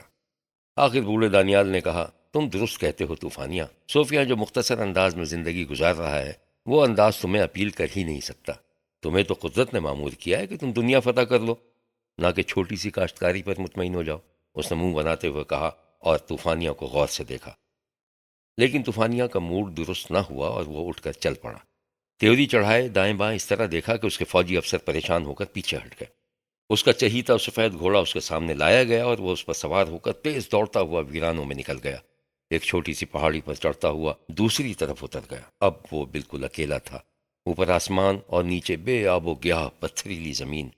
جہاں تہاں مدھم چاندنی کا رنگ لیے کچھ چٹانیں، کچھ کھنڈرات، کوئی آواز نہیں سوائے ہوا کی سرسراہٹ کے یا پھر گھوڑے کے نتنے سڑکنے کے۔ وہ زین پر بے حس و حرکت بیٹھا دور تک دیکھتا رہا۔ اپنے بے جان خیالوں کے ساتھ وہ دیر تک یوں ہی بیٹھا رہا، ایک لبادہ چڑھے پتھر کے مجسمے کی طرح۔ وہ یہاں اپنے بے چین جذبات اور غسیلے خیالات کے اسباب معلوم کرنے آیا تھا۔ وہ انہیں ترتیب دینا چاہتا تھا، لیکن اس کا ذہن اس دنیا کی طرف چلا گیا جو اب خالی ہو چکی تھی، مر چکی تھی، ریت کے ذروں میں تبدیل ہو چکی تھی۔ ویرانے کی ہوا شائیں شائیں کرتی ہوئی کراہ رہی تھی، اور پھر اچانک اسے ایسا لگا کہ ہوا بے شمار گمشدہ آوازوں سے بھری ہوئی ہے۔ یہ آوازیں بتا رہی ہیں کہ یہاں کیا کچھ نہ تھا اور اب ہمیشہ کے لیے کچھ بھی نہ رہا۔ دانیال نے بہت پہلے ان ویرانوں کے قصے سنائے تھے۔ اس نے کہا تھا کہ یہاں بڑے بڑے شہروں پر مشتمل ایک عظیم سلطنت قائم تھی، زندگی رواں دواں تھی، رنگوں اور حرکتوں سے معمور بازار تھے، عبادت گاہیں تھیں، تعلیمی ادارے تھے، گلیاں، سڑکوں اور چوراہوں پر فوارے، بے شمار مکانات، باغیچے، تالاب اور اونچی اونچی دیواریں اور بڑے بڑے سنہری دروازے، تجارتی قافلوں کی آمد، سودے بازوں کا شور، کھنکھناتے سکوں کے شمار کرنے کا ہال، یہ سب کہاں گئے؟ جیسے یہ دنیا لپیٹ دی گئی ہو، آرٹسٹ کے پینٹ کیے ہوئے رول کی طرح، اور پھر ریت کے ٹیلوں میں دبا دی گئی ہو۔ دانیال نے کہا تھا کہ تمام سلطنتوں اور پرشکوہ عمارتوں کا آخرکار یہی مقدر ہوتا ہے، ریت، ہوا اور ویرانہ۔ فتح کے پرچم سرنگوں ہوئے اور ہوا میں اڑا دیے گئے۔ جن بڑے دالانوں میں فاتحین چہل قدمی کیا کرتے تھے، پتھر کے ڈھیر ہو گئے اور ان پر زمانہ گزر گیا۔ جن سڑکوں پر بادشاہوں کی سواریاں گزرتی تھیں، ریت میں دب گئیں۔ ظالم اور مظلوم ایک ساتھ فنا کی قبر میں لیٹے ہوئے ہیں اور ان کے منہ میں مٹی بھر دی گئی ہے۔ جو محبت کرتے تھے اور جو نفرت کرتے تھے، دونوں ہی فنا کی گود میں چلے گئے۔ کتنے روئے ہوں گے اور کتنوں نے جشن منایا ہوگا، اب کچھ بھی تو نہیں رہا، صرف یہ ہوا ہے اور موت کی نشانیاں ہیں۔ طوفانیہ کے اندر ایک درد سا اٹھا اور وہ زور زور سے بولنے لگا، تو پھر کیا ہوا جو میں کرتا ہوں، جو میں چاہتا ہوں اور جو میں حاصل کرتا ہوں؟ میں دنیا حاصل کر لوں اور کل کچھ نہ رہے۔ صحرا، خاموشی اور بوجھل ہوا، کیا چیز مجھے آگے ڈھکیلتی ہے؟ انتقام۔ لیکن ماما دانیال نے کہا تھا جو انتقام لیتا ہے اور کامیاب ہو جاتا ہے وہ بھی دراصل ہار جاتا ہے۔ لیکن ماما دانیال نے کہا تھا جو انتقام لیتا ہے اور کامیاب ہو جاتا ہے وہ بھی دراصل ہار جاتا ہے۔ حسد، لیکن حسد کا انجام بھی یہی ویرانہ اور ریت بھری خالی خلی دنیا۔ طاقت، لیکن طاقت بھی آخر میں ضیاع ہے اور کچھ نہیں۔ موت ہی پھر ہر چیز کا اختتام ہے۔ جو کچھ ہے وہ آج ہے، اور اگر آج بھی کھو گیا تو پھر کوئی چاہت نہیں رہے گی۔ طوفانیوں کو اپنے الفاظ سنائی دیے، ایک خوفناک قسم کا خالی پن محسوس ہوا۔ ریت کے ذرات اور دھول کا ذائقہ اس کے منہ کو لگا، اسے ایسا لگا کہ یہ ذائقہ اس کی روح کو لگا ہے۔ دل میں درد اٹھا اور دھڑکن تیز ہو گئی، آنکھوں کے سامنے بھی کچھ نظر نہ آنے لگا۔ اس نے سر جھکا لیا، دونوں ہاتھ لگام چھوڑ کر نیچے گرا دیے۔ گھوڑا اس کے احساسات کو محسوس کر کے کانپنے لگا۔ آسمان تاریک ہو گیا اور پہاڑیاں سایوں میں بدل گئیں۔ سارا منظر بھیانک زرد روشنی سے بھر گیا۔ کچھ بھی تو سامنے نظر نہیں آ رہا تھا، دنیا جیسے خواب بن گئی ہو، بے ترتیب اور پریشان خواب۔ میں کیوں آگے بڑھ رہا ہوں؟ طوفانیہ نے سوچا، زمین پر کیا ہے میرے لیے؟ کیا میں چین سے نہیں رہ سکتا؟ کمتر لوگوں کی طرح محبت اور پیار کی زندگی نہیں گزار سکتا؟ اس نے سر اونچا کیا، چاروں طرف دیکھا۔ فنا کی اس وادی میں اس کا دل دھڑک اٹھا۔ اس نے سوچا وہ کیا کر چکا ہے اور اسے کیا کرنا چاہیے، گرچہ وہ نہیں جانتا کہ کیا کرنا چاہیے۔ کیوں میں ایسے کام کروں مجھے نہیں معلوم۔ میں صرف اتنا جانتا ہوں کہ میرے اندر ایک ایسی قوت ہے جو پراسرار ہے، طوفانوں کی طرح قہر آلود ہے، صحرا کی طرح وحشی اور بھیڑیے کی طرح ظالم ہے، اور زندگی اور موت کی طرح بے رحم ہے۔ ایک عجب طرح کی بھوک ہے میرے اندر، آوازیں ہیں اور لامحدود طاقت کا احساس ہے۔ لیکن آخر میں آندھی میں ایک پتا ہوں، مجھے اڑایا جاتا ہے، بھگایا جاتا ہے، لیکن میں نہیں جانتا کہاں۔ میں صرف اتنا جانتا ہوں کہ مجھے کرتے رہنا چاہیے جو میں کر رہا ہوں۔ میں انسان نہیں ہوں بلکہ صرف تشدد ہوں، ابتری ہوں۔ میں عالمی افراتفری کا حصہ ہوں، جیسے میں ہر آتش فشاں کے ساتھ ہوں، لہروں اور زلزلوں اور طوفانوں کے ساتھ ہوں۔ میں تمام قہرمانیوں کا جو زمین کا مقدر ہے ان کا حصہ ہوں۔ اب میرا اپنا کوئی ارادہ نہیں ہے، میں بالکل بے بس ہوں۔ اگر میں اپنے پیچھے شہروں کی شکستہ اور سیاہ دیواریں چھوڑ جاؤں، اگر میرے راستے میں لاشوں کے انبار لگ جائیں، جو میں جانتا ہوں کہ ایسا ہوگا، تو میری روح یہ بھی کم شکستہ اور سیاہ نہ ہوگی۔ باب نمبر 47۔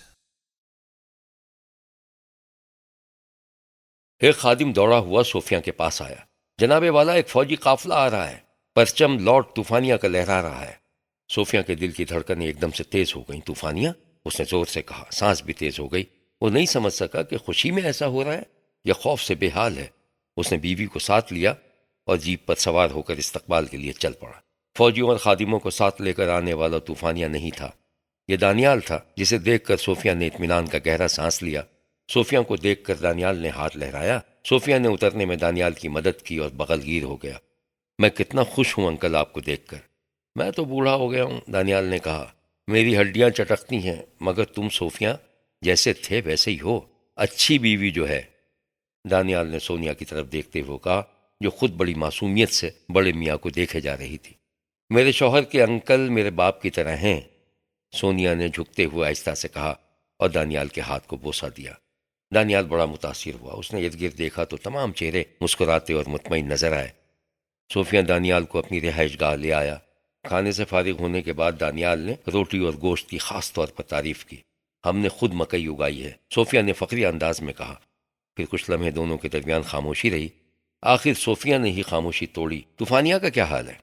دانیال ہنسا اور بولا، اس کے تو درجن بھر بچے ہیں۔ تم میرا خیال ہے ایک ہی بیوی کے شوہر ہو، اس کی بچیاں بڑی خوبصورت ہیں۔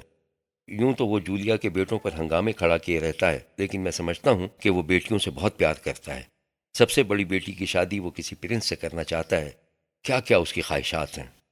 صوفیہ پوچھنا چاہتا تھا کہ کبھی طوفانیہ نے اس کے بارے میں بھی بات کی، لیکن اس نے اس طرح پوچھا، کیا وہ خوش ہے اور ٹھیک ٹھاک ہے؟ دانیال نے کندھے اچکائے۔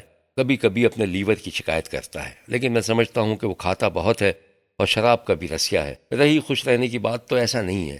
ایک آدمی کس طرح خوش رہ سکتا ہے جب اس کے اندر آگ ہی آگ جل رہی ہو؟ طوفانیہ نے کبھی کسی سے محبت نہیں کی، صوفیہ نے پھیکے لہجے میں کہا۔ میں تم سے اتفاق کرتا ہوں، دانیال نے بھویں اوپر کرتے ہوئے کہا۔ اس نے تم سے محبت کی ہے اور ٹوٹ کر کی ہے، اور میرا خیال ہے کہ وہ اب بھی تمہیں چاہتا ہے۔ صوفیہ نے چہرہ اوپر کرتے ہوئے کہا، مجھے یقین نہیں ہے۔ تم ہمیشہ کے شکی رہے، دانیال نے اپنا ہاتھ اس کے بازو پر رکھتے ہوئے کہا۔ بہرحال میں نے جب طوفانیہ سے تم سے ملنے کی اجازت چاہی تو وہ خوش نظر آئے۔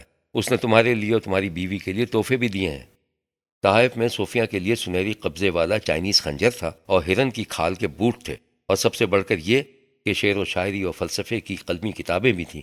سونیا کے لیے زرد ریشمی کپڑے اور ایک نہایت عمدہ اونی شال، ایک قیمتی ہار، سونے کے کنگن اور چاندی کا عطردان، اور اس کے بچوں کے لیے بھیڑ کی کھال کے لبادے اور جھنجھنے وغیرہ۔ صوفیہ انہیں دیکھ کر ایسا ہکا بکا ہوا کہ بات بھی نہ کر سکا، جبکہ سونیا تمہارے خوشی کے شور مچانے لگی۔ اس نے تو کنگن بھی پہن لیے اور شال بھی اوڑھ کر صوفیہ کی طرف دیکھنے لگی کہ دیکھو میں کیسی لگتی ہوں۔ لیکن صوفیہ کسی اور ہی سوچ میں گم تھا۔ اس نے میرے لیے کوئی پیغام بھی دیا ہے؟ اس نے پوچھا۔ طوفانیہ نے کوئی پیغام نہیں دیا، لیکن دانیال نے جھوٹ بولنا ضروری سمجھا۔ ہاں یقیناً اس نے خواہش ظاہر کی ہے کہ میں تمہیں بتا دوں کہ جو نوجوان تم نے بھیجے تھے انہیں دیکھ کر طوفانیہ بہت خوش ہوا تھا۔ اب صوفیہ کی دلچسپی بڑھ گئی۔ کیا وہ سب خوش ہیں؟ دانیال نے سچ کہنا چاہا، اگرچہ وہ جانتا تھا کہ یہ سچ صوفیہ کو اچھا نہیں لگے گا، مگر اس نے کہا، وہ بڑے جوشیلے نظر آتے ہیں، بہت جلد تربیت حاصل کر کے مکمل سپاہی بن جائیں گے۔ طوفانیہ نے تو یہ بھی کہا کہ ٹریننگ کے بعد انہیں جنگی محاذوں پر بھیجا جا سکتا ہے۔ مجھے اسی کا ڈر تھا، صوفیہ نے لمبا سانس لیتے ہوئے کہا۔ تمہیں یاد ہے صوفیہ، ایک مرتبہ میں نے کہا تھا کہ جنگ انسان کی فطرت میں ہے، لیکن یہاں نہیں، صوفیہ نے جذباتی انداز میں کہا، یہاں سب مطمئن ہیں۔ دانیال نے اس بات میں سر ہلاتے ہوئے کہا، مجھے یقین ہے تم پر، لیکن یہاں غالباً جو تم کو میسر ہے وہ طوفانیہ کے پاس نہیں ہے، اسی لیے میں آیا ہوں کہ معلوم کروں کہ آخر تمہارے پاس ہے کیا۔ صوفیہ نے مشتبہ نظروں سے دیکھتے ہوئے کہا، تو کیا آپ بالکل نہیں جانتے کہ طوفانیہ نے آپ کو میری جاسوسی کے لیے بھیجا ہے؟ بات کھری تھی، لیکن دانیال کو بری نہیں لگی۔ ارے نہیں شکیے، میں تو خود کھوج لگانے آیا ہوں۔ دانیال نے بات جاری رکھی، طوفانیہ نے اچھا کام کیا ہے، اس کا خواب کہ تمام قبیلوں کو متحد کر دیا جائے پورا ہوتا نظر آتا ہے۔ اس لیے کبھی کبھی اس بڈھے گدھ جارج نکولائی سے ڈرتا ہوں۔ مجھے تو ذرا حیرت نہ ہوگی کہ اگر دونوں کے درمیان جنگ چھڑ جائے، لیکن نہیں، جارج نکولائی بڑا کائیاں ہے، کبھی کھل کر سامنے نہیں آتا، مجھے غداریوں کا خدشہ رہتا ہے۔ میں نے بھی اچھا کام کیا ہے، صوفیہ نے جواباً کہا، بہت سے قبائل یہاں بھی میرے ساتھ ہوئے ہیں، امن و سلامتی کے خواہاں لوگ ہمارے طرز زندگی سے مطمئن ہیں۔ دانیال نے پھر سر ہلایا۔ طوفانیہ اس معاملے میں تم سے خوش ہے، تم نے ملک کے لیے اچھا کام کیا ہے۔ اب بتاؤ گے نہیں کہ وہ راز کیا ہے؟ شام ہو چکی تھی، دونوں جیپ میں سوار ہو کر شہر سے ہوتے ہوئے ندی کنارے کھیتوں کی طرف نکل آئے۔ دانیال نے ارد گرد گہری نظر ڈالی، لوگ شریف اور مطمئن نظر آئے، ہر کوئی مصروف دکھائی دیا، آتا اور جاتا ہوا، لیکن کوئی جلدی میں نہیں تھا۔ مویشی چراگاہوں سے واپس آ رہے تھے، عورتیں بالٹیاں لیے گھروں سے نکل رہی تھیں، ان کے پیچھے کھیلتے کودتے بچے بھی ساتھ ہو لیے تھے۔ دانیال نے جو ان لڑکیوں کو گاتے اور نوجوانوں کو قہقہ لگاتے بھی سنا، کہیں کہیں الاؤ روشن ہو رہے تھے۔ جب لوگوں نے صوفیہ کا خیر مقدم کیا تب اس میں بڑا خلوص تھا اور بڑی محبت نظر آئی۔ بالکل ایسا لگ رہا تھا سب کے سب دل سے سلوٹ کر رہے ہیں، کسی طرح کا ڈر خوف نہیں تھا، اور صوفیہ نے بھی بڑے پروقار انداز میں ان کے سلوٹ کا جواب دیا۔ کہیں کہیں رک کر اس نے نام لے کر بھی کسی مرد یا بچے کو پکارا اور ان سے بات کی۔ دانیال غسیلے چہروں اور گرجتی آوازوں کا فقدان دیکھ کر بڑا متاثر ہوا۔ یہاں بچوں کو تھپڑ مار کر کوئی نہیں بھگا رہا تھا، اور نہ عورتیں مردوں کو بیزار نظروں سے دیکھ رہی تھیں، حتیٰ کہ کتے بھی دانت دکھا کر غراتے نہیں تھے۔ ان کا بھونکنا بھی خوشی کے انداز میں تھا۔ ایک جگہ دیکھا کہ ایک مرد بیل کی گردن پر ہاتھ پھیر رہا ہے، تو دوسری جگہ ایک عورت گھوڑی کے ساتھ بات کر رہی ہے۔ کہیں الاؤ کے گرد بیٹھی عورتیں، بچے اور بڑی بوڑھیاں گپ شپ میں مصروف ہیں، کسی کے مزاج میں اکھڑ پن نہیں ہے۔ یہ بالکل مختلف لوگ ہیں، دانیال نے سوچا، یقین نہیں آتا، ایسی قوم تو ہم نے کہیں دیکھی نہیں۔ اسلامی کتابوں میں البتہ پڑھا کرتا تھا کہ شروع کے لوگ شاید ایسے ہی تھے۔ دونوں ندی کے کنارے آ گئے۔ سورج پہاڑیوں کے پیچھے ڈوب چکا تھا، ندی میں پہاڑیوں کا عکس بنفشی ہو رہا تھا۔ مشرقی آسمان میں نیلاہٹ گہری ہو گئی تھی، جبکہ مغربی افق پر سرخ شعلے تیر رہے تھے۔ نئے چاند کی درانتی چمکتی ہوئی اوپر آ رہی تھی، اور ندی کنارے گندم کی سنہری بالیاں جھوم رہی تھیں۔ ہر طرف، ہر جگہ، ہر چیز خاموش، پرسکون، مطمئن اور امیدوں سے بھری نظر آ رہی تھی۔ صوفیہ نے جیپ سے اتر کر ندی کے زعفرانی پانی کو دیکھا، پھر پہاڑیوں کو، پھر آسمان پر نگاہ کی۔ اس کا چہرہ سنہری تیز روشنی میں چمک اٹھا۔ ایسا لگا کہ وہ دانیال کو بھول کر سامنے پھیلے ہوئے مناظر کی طرح خیالات کی وسعتوں میں کھو گیا ہے۔ دانیال جیپ کی سیٹ پر خاموشی سے بیٹھا رہا۔ اس نے صوفیہ کو غور سے دیکھا، جو سیدھا کھڑا بڑا پروقار لگ رہا تھا۔ یہ تو بالکل ایک نیا صوفیہ ہے، اس نے سوچا۔ تمہارا اصل راز کیا ہے صوفیہ؟ اس نے پوچھا۔ صوفیہ ذرا دیر کو خاموش رہا، پھر اس نے مڑ کر مسکراتی اور روشن آنکھوں کے ساتھ دانیال کو دیکھتے ہوئے کہا، کوئی راز نہیں، امن، انصاف، رحم اور معقولیت، بہت سادہ سے الفاظ ہیں، مگر یہ سب نظریہ نہیں بلکہ طرز حیات ہیں۔ یہاں ہر شخص کی عزت ہے، کوئی غلام نہیں ہے بلکہ ہر کوئی محترم ہے۔ وہ اگر نیک ہے، بہادر ہے، رحم دل ہے تو پورا اعزاز اسے حاصل ہے۔ حرص و ہوس جرم ہے جس کی یہاں سخت سزا ہے۔ غداری، کمینہ پن، ظلم اور خود غرضی، یہ سب معاشرے کے دشمن ہیں۔ تشدد ایک شرمناک گناہ ہے جس کی سزا سوسائٹی سے باہر نکال کر پھینکنا ہے، علاقہ بدر کر دینا ہے، کیونکہ یہ جرم تمام لوگوں کے خلاف کیا جاتا ہے۔ کوئی شخص لگاتار کام نہیں کرتا، اتنا ہی کرتا ہے کہ اپنے مویشی کی دیکھ بھال کر سکے، اور جو زمین کا پلاٹ اسے ملا ہے اس پر اچھی طرح غلہ اگا سکے۔ ہم تفریح بھی کرتے ہیں، گھوڑوں کی دوڑ بھی ہوتی ہے، پھرتی دکھانے کے لیے کبڈی ہوتی ہے، نشانہ بازی کا مقابلہ ہوتا ہے۔ بہترین گھوڑے اور بہترین بھیڑیں اور بہترین مویشی تیار کرنے والوں کے لیے انعامی مقابلے ہوتے ہیں۔ یہاں تعلیم عام ہے اور کہانیاں کہنے والوں کی بڑی ڈیمانڈ ہے۔ کسی کے پاس کسی چیز کی کمی پڑ جاتی ہے تو اس کا پڑوسی فوراً مہیا کرنے کی کوشش کرتا ہے۔ یہاں کوئی طبقہ نہیں ہے سوائے اس کے کہ جو کوئی پارسا ہوتا ہے، کارنامے انجام دیتا ہے، خدمت کرتا ہے، اس کا رتبہ بھی بڑا ہوتا ہے۔ ہم ایک دوسرے کو چاہتے ہیں، پھر بھی ہم کمزور نہیں ہیں۔ ہم اپنے وقار کے ساتھ، اپنی صحت کے ساتھ اور اپنے علم کے ساتھ جو ہم ایک دوسرے کو سکھاتے ہیں، ہم ایک طاقتور قوم ہیں۔ صوفیہ خوشی سے مسکرایا اور بات جاری رکھی، یہاں میں انسان کا انسان سے اور پھر انسان کا زمین سے رشتے پہ زور دیتا ہوں۔ یہاں کے پروہت و دیندار لوگ لوگوں کو بتاتے ہیں کہ انسان کی تقدیر خدا کے ساتھ ہے اور مستقبل کے ساتھ ہے۔ کیا ہونے والا ہے یہ کوئی نہیں جانتا، لیکن ہم آنے والے کل کا حصہ ہیں۔ ہم ماضی کے ساتھ بھی ہیں اور مستقبل کے ساتھ بھی ہیں، لیکن ہم جانتے ہیں کہ آنے والا کل ہمارا ہے۔ زندگی تو ایک ندی ہے، کل سے آج میں داخل ہوتی ہے اور پھر آج سے آنے والے زمانوں میں، اور ہم وہی زندگی کی ندی ہیں جس میں آج کا سورج پہاڑوں اور آسمانوں کو منعکس کرتا ہے، لیکن ندی وہی رہتی ہے، ہم وہی رہتے ہیں۔ ہمارے آدمی جہاں یہ محسوس کرتے ہیں کہ اس دنیا میں کٹھن اور پرمشقت اوقات ان کے ہیں، وہیں انہیں یقین ہے کہ آخرت بھی انہی کی ہے۔ خدا اور انسان کی فطرت اور یہ زمین، انہی تینوں کے ساتھ ہماری ساری مہم جوئیاں ہیں۔ عجب پراسرار سی خوشی ہوتی ہے انہیں، وقت کی طرح پھیلی ہوئی اور آسمانوں کی طرح لامحدود۔ وہ خاموش ہو گیا۔ اس نے دانیال کو دیکھا، لیکن دانیال کو ایسا لگا کہ وہ اسے نہیں دیکھ رہا بلکہ کوئی اور منظر دیکھ رہا ہے۔ ہمارا ایک تصور ہے، صوفیہ نے کہا، اور وہ خدا کا تصور ہے جس کے بغیر انسان زندہ نہیں رہ سکتا، وہ مر جاتا ہے، اور ایسا کہ پیچھے نشان بھی نہیں چھوڑتا۔ دانیال کچھ نہ بول سکا، اس نے سنا لیکن اسے یقین نہیں آیا۔ اپنے آپ سے اس نے کہا، وہ ایک پاگل شخص کے منہ سے نکلی ہوئی بے سر و پا باتیں سنتا رہا ہے۔ خدا کا تصور، ہدایت کا انکشاف، جس میں سوائے خدا اور انسان کے ہر چیز بدل جاتی ہے، گویا یہی دونوں لازوال ہیں اور یہی دونوں ساتھ ہیں، یہ سمجھنے کی باتیں نہیں ہیں۔ ان سب خیالات کے باوجود بوڑھا دانیال کچھ نہ کہہ سکا، اور جب دانیال واپس طوفانیہ کے پاس آیا اور اس سے پوچھا گیا کہ صوفیہ کیسا جا رہا ہے تو فوری طور پر اس کے ذہن میں آیا کہ کہہ ڈالے میں تو دوسری دنیا سے آیا ہوں اور وہاں جو کچھ دیکھا ہے اس اعتبار سے تو ہماری دنیا قابل نفرت ہے، برائیوں سے بھری ہے اور نہایت ہی حقیر ہے۔ لیکن اس نے کہا ٹھیک جا رہا ہے صوفیہ، اپنے لوگوں میں تمہارے لیے محبت اور وفاداری کا احساس جگا رہا ہے۔ باب نمبر 48۔ جارج نیکولائی نے ایک روز اپنے بیٹوں کو مشورے کے لیے طلب کیا۔ ولی عہد مائیکل کے ساتھ جب سب بیٹے حاضر ہو گئے تب وہ انہیں دیر تک دیکھتا رہا، پھر ہونٹوں کو بھینچتے ہوئے بولا اس طوفانیہ کے ساتھ ہمیں کیا کرنا چاہیے؟ بہت آگے بڑھتا جا رہا ہے، اگر قابو میں نہیں کیا گیا تو ہماری جگہ لے لے گا اور تمام تیل کی دولت پر اس کا قبضہ ہو جائے گا۔ دیکھ رہے ہو اب اس نے دور دراز ممالک سے بھی تعلقات قائم کرنے شروع کر دیے ہیں۔ جنگ کا اعلان کرتے ہیں فی الفور اور اسے تباہ کر ڈالیں۔ ایک بیٹے نے جوش میں آ کر کہا اس سے فوری ماتحتی اور وفاداری کا مطالبہ کریں۔ دوسرے بیٹے نے مشورہ دیا، اور بیٹے بھی جوش میں آ گئے اور طوفانیہ کے لیے حقارت آمیز الفاظ استعمال کرنے لگے۔ لیکن مائیکل نے منہ بناتے ہوئے کہا ہم نے ہی اسے طاقت حاصل کرنے کا موقع دیا ہے، ہم نے اپنے مفاد میں اس کی ہمت بڑھائی ہے، تعریفیں کی ہیں، اسے بچانے کے لیے حسین کا زور توڑا ہے اور اسے اپنی راہ چلنے کی کھلی چھٹی دی ہے۔ اب یہی کتا جو ہمارے مفاد کی نگرانی پر مقرر تھا بھیڑیا بن کر ہمیں دانت دکھا رہا ہے، یہ ہمارا اپنا قصور ہے۔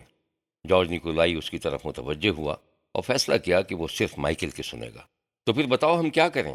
مائیکل نے قدر توقف کے بعد کہا اس کے خلاف اعلان جنگ ہرگز نہ کریں، بہت برا ہوگا۔ ہمیں اس کے زور کو توڑنا ہوگا، اس کے اثرات کو مٹانا ہوگا، یا کم از کم حد میں رکھنا ہوگا۔ اسے فوراً جتلانا ہوگا کہ وہ کافی آگے نکل گیا ہے۔ ایک طرح کی شریفانہ دھمکی۔ دھمکی؟ جارج نیکولائی نے ناک سکیڑتے ہوئے کہا تم بھول گئے مائیکل کہ دھمکی تو ایسے وحشیوں کے لیے مہمیز کا کام انجام دیتی ہے، وہ تو ایک دم سے مشتعل ہو جائے گا۔ مائیکل نے دونوں ہاتھ آگے کو پھیلاتے ہوئے کہا پھر اس کی جڑیں کاٹنی ہوں گی، اندر ہی اندر خفیہ طور پر اس کے قبائل میں وفود بھیجنے ہوں گے جو بظاہر مشیر ہوں گے، ماہرین ہوں گے، ترقیاتی اسکیموں میں ہاتھ بٹانے والے ہوں گے، لیکن ان کا اصل کام قبائل کو طوفانیہ کے خلاف ورگلانا ہوگا۔ اگرچہ اس میں ایک عرصہ لگے گا لیکن کھلی جنگ سے غداری کا عمل کہیں زیادہ بہتر ہے۔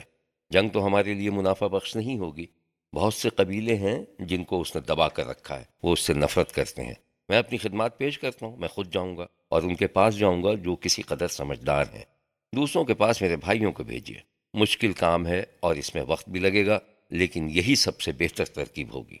اس نے مزید کہا بے اطمینانی، شکوک اور نفرت کے بیج بونے ہوں گے، اس طرح ہم اس کے بنائے ہوئے اتحاد کو پارا پارا کر دیں گے، اور جب اتحاد ٹوٹ جائے گا تب وہ بے بس ہو جائے گا، بھاگ جائے گا۔ جارج نیکولائی کا چہرہ بشاشت سے بھر گیا۔ واہ، کیا لطف آئے گا جب وہ میرے سامنے زنجیروں میں جکڑا ہوا لایا جائے گا۔ ویسے یہ خطرناک اور مشکل کام ہے، ہمیں تمام تر باریکیوں اور چالاکیوں سے کام لینا ہوگا۔ ہم بھی کتنے احمق ٹھہرے کہ اسے ہم نے اپنے مفاد کے لیے طاقتور بنایا اور اب اسی سے ہمیں خطرہ ہے۔ تم ٹھیک کہتے ہو مائیکل، اب تمہاری ہی بات مانی جائے گی۔ ساتھ ہی ایک اور خیال نے جارج نیکولائی کو آزردہ کر دیا۔ ہمارے اپنے آدمیوں میں ایسے لوگ ہیں جو اس کی تعریف کرتے ہیں اور اسے چاہتے بھی ہیں۔ اگر اسے قابو نہ کیا گیا تو میری موت کے بعد ہماری سلطنت انتشار کا شکار ہو جائے گی۔ ہمیں کام شروع کر دینا چاہیے اور یہ کتا بھی مر جانا چاہیے۔ ہمیں اندر کام کرنا ہوگا، مائیکل نے مشورہ دیا۔ عربستان کی سرحد پر کوئی کام نہیں ہوگا ورنہ بات دوسرا رخ اختیار کر لے گی۔ اس طرح جارج نیکولائی نے بیٹے کے مشورے پر سفارتکار بھیجنے شروع کر دیے۔ کام واقعی آسان نہیں تھا۔ اتحادی قبائل جذباتی طور پر طوفانیہ کے وفادار تھے، انہیں بہت ہوشیاری سے کام کرنا تھا۔ ظاہری طور پر طوفانیہ سے ان کی وفاداری اور جذباتی لگاؤ کی تعریف کرنی تھی اور یہ بتانا تھا کہ وہ سیاح کے طور پر آئے ہوئے ہیں، یہ دیکھنے کہ اب تک اس ملک میں کیا کیا کام ہوئے ہیں۔ مائیکل کو نعمان قبیلے میں کام کرنے پر مامور کیا گیا۔ اس نے جاسوسوں کے ذریعے صوفیہ کے بارے میں خاصی معلومات حاصل کر لیں۔ یہی پہلا شخص تھا جس کے پاس مائیکل نے حاضری دی۔ باب نمبر 49۔ مائیکل جب نعمان قبیلے میں پہنچا تو پہلے صوفیہ نے اسے نہیں پہچانا۔ اس نے ایک ہی مرتبہ تو ہاکلینڈ کے اس ولی عہد کو دیکھا تھا۔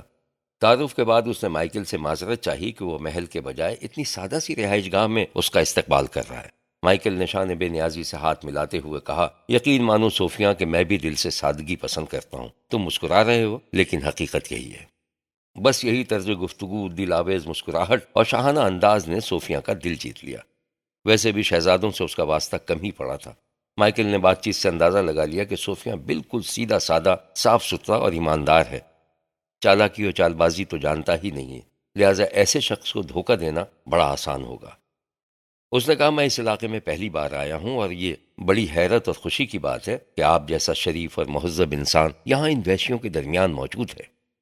اسے خاموش طبع اور شرافت کے دلدادہ لوگوں کا پتہ تھا کہ میٹھی باتیں اور تعریفی کلمات ان کے لیے شہد کا کام کرتے ہیں، اور مائیکل نے کچھ زیادہ ہی شہد فراہم کر دیا تھا۔ پھر تو صوفیہ اتنا متاثر ہوا کہ جو کم بولتا تھا اب کھل کر باتیں کرنے لگا، جیسے اس کی زبان کی گرہ کھل گئی ہو۔ اب تو وہ قہقہے بھی لگانے لگا اور اپنے مہمان پر شک کیے بغیر جو کچھ دل میں تھا زبان پر لے آیا۔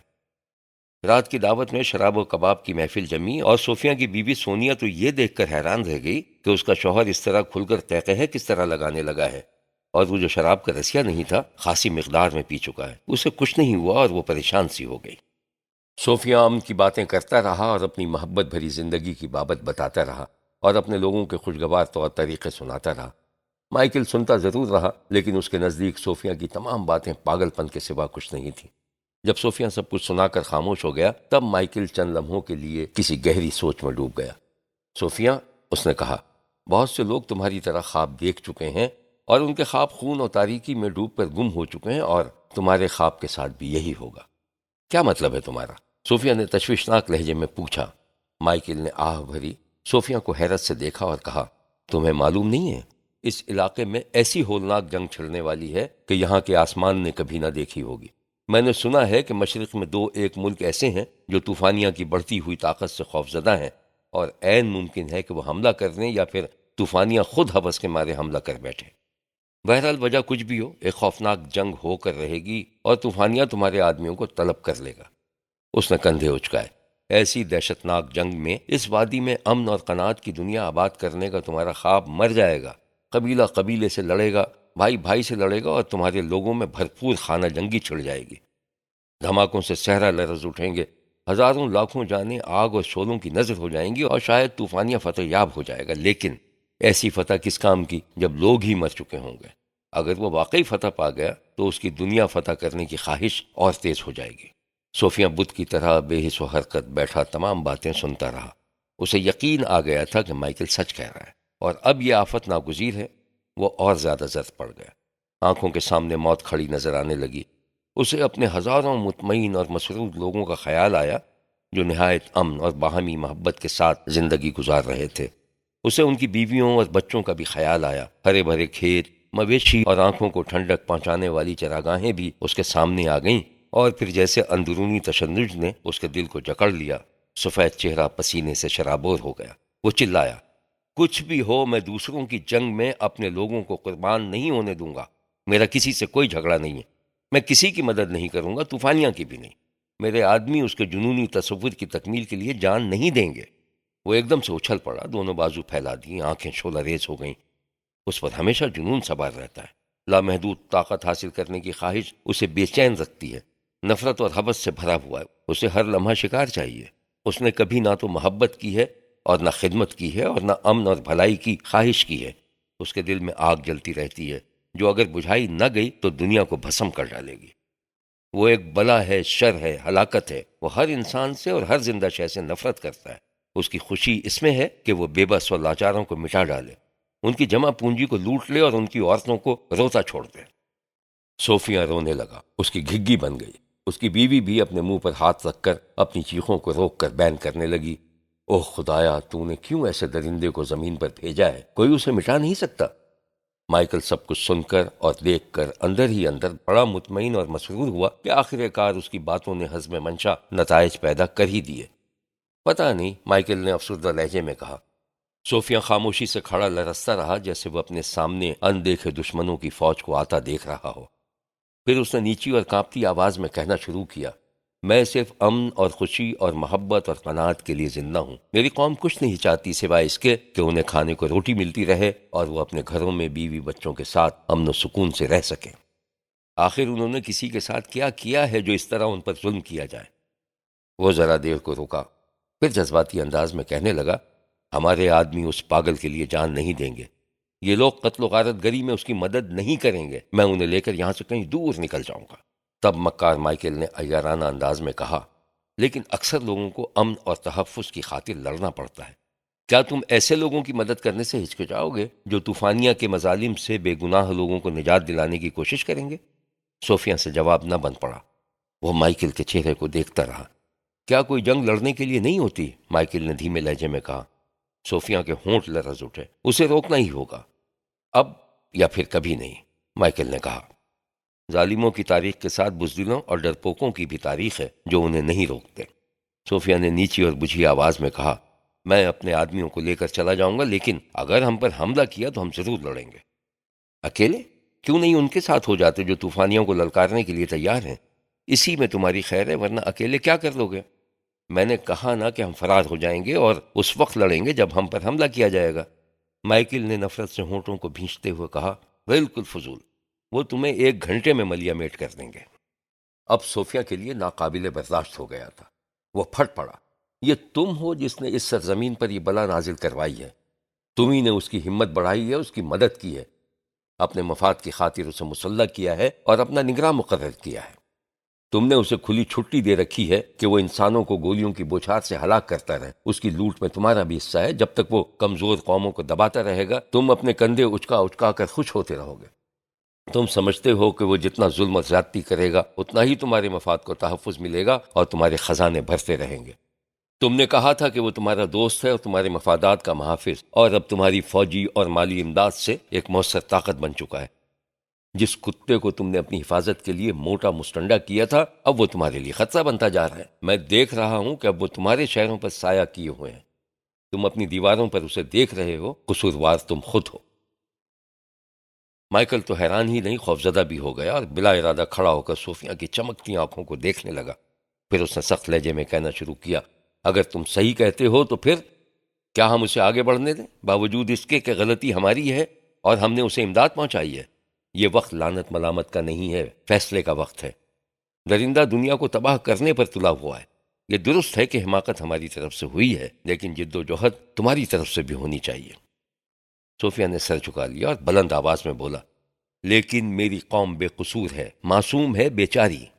مائیکل نے اپنا ہاتھ اس کے کندھے پہ رکھتے ہوئے اداس لہجے میں کہا، لیکن معصوموں کے لیے ان کی معصومیت محض تسلی اور تسکین کے لیے ہوتی ہے۔ ہم اپنی غلطیوں کے قصوروار ہیں۔ تمہیں اب ان غلطیوں کا ازالہ کرنے کے لیے ہماری مدد کرنی چاہیے تاکہ دنیا کا امن بحال ہو سکے، اس کا تحفظ کیا جا سکے۔ ہمیں اپنے لالچ، اپنی تنگ نظری اور اپنی آسودگی کو اپنے ہی خون سے دھو ڈالنا ہوگا، اور اس خون میں معصوموں کا خون بھی شامل ہوگا۔ اس نے مزید سنجیدگی سے کہا، اگر ہم نہیں لڑیں گے تو کیا قصوروار اور کیا معصوم سب ایک ساتھ مارے جائیں گے۔ بے شک ہم نے ہی ایسے شیطان کی تخلیق کی ہے۔ دیکھو میں کتنا صاف گو ہوں، کھلے دل سے اپنا قصور تسلیم کرتا ہوں۔ لیکن اب یہ آفت تمہارے لیے اور ہمارے لیے یکساں طور پر خطرناک ہے۔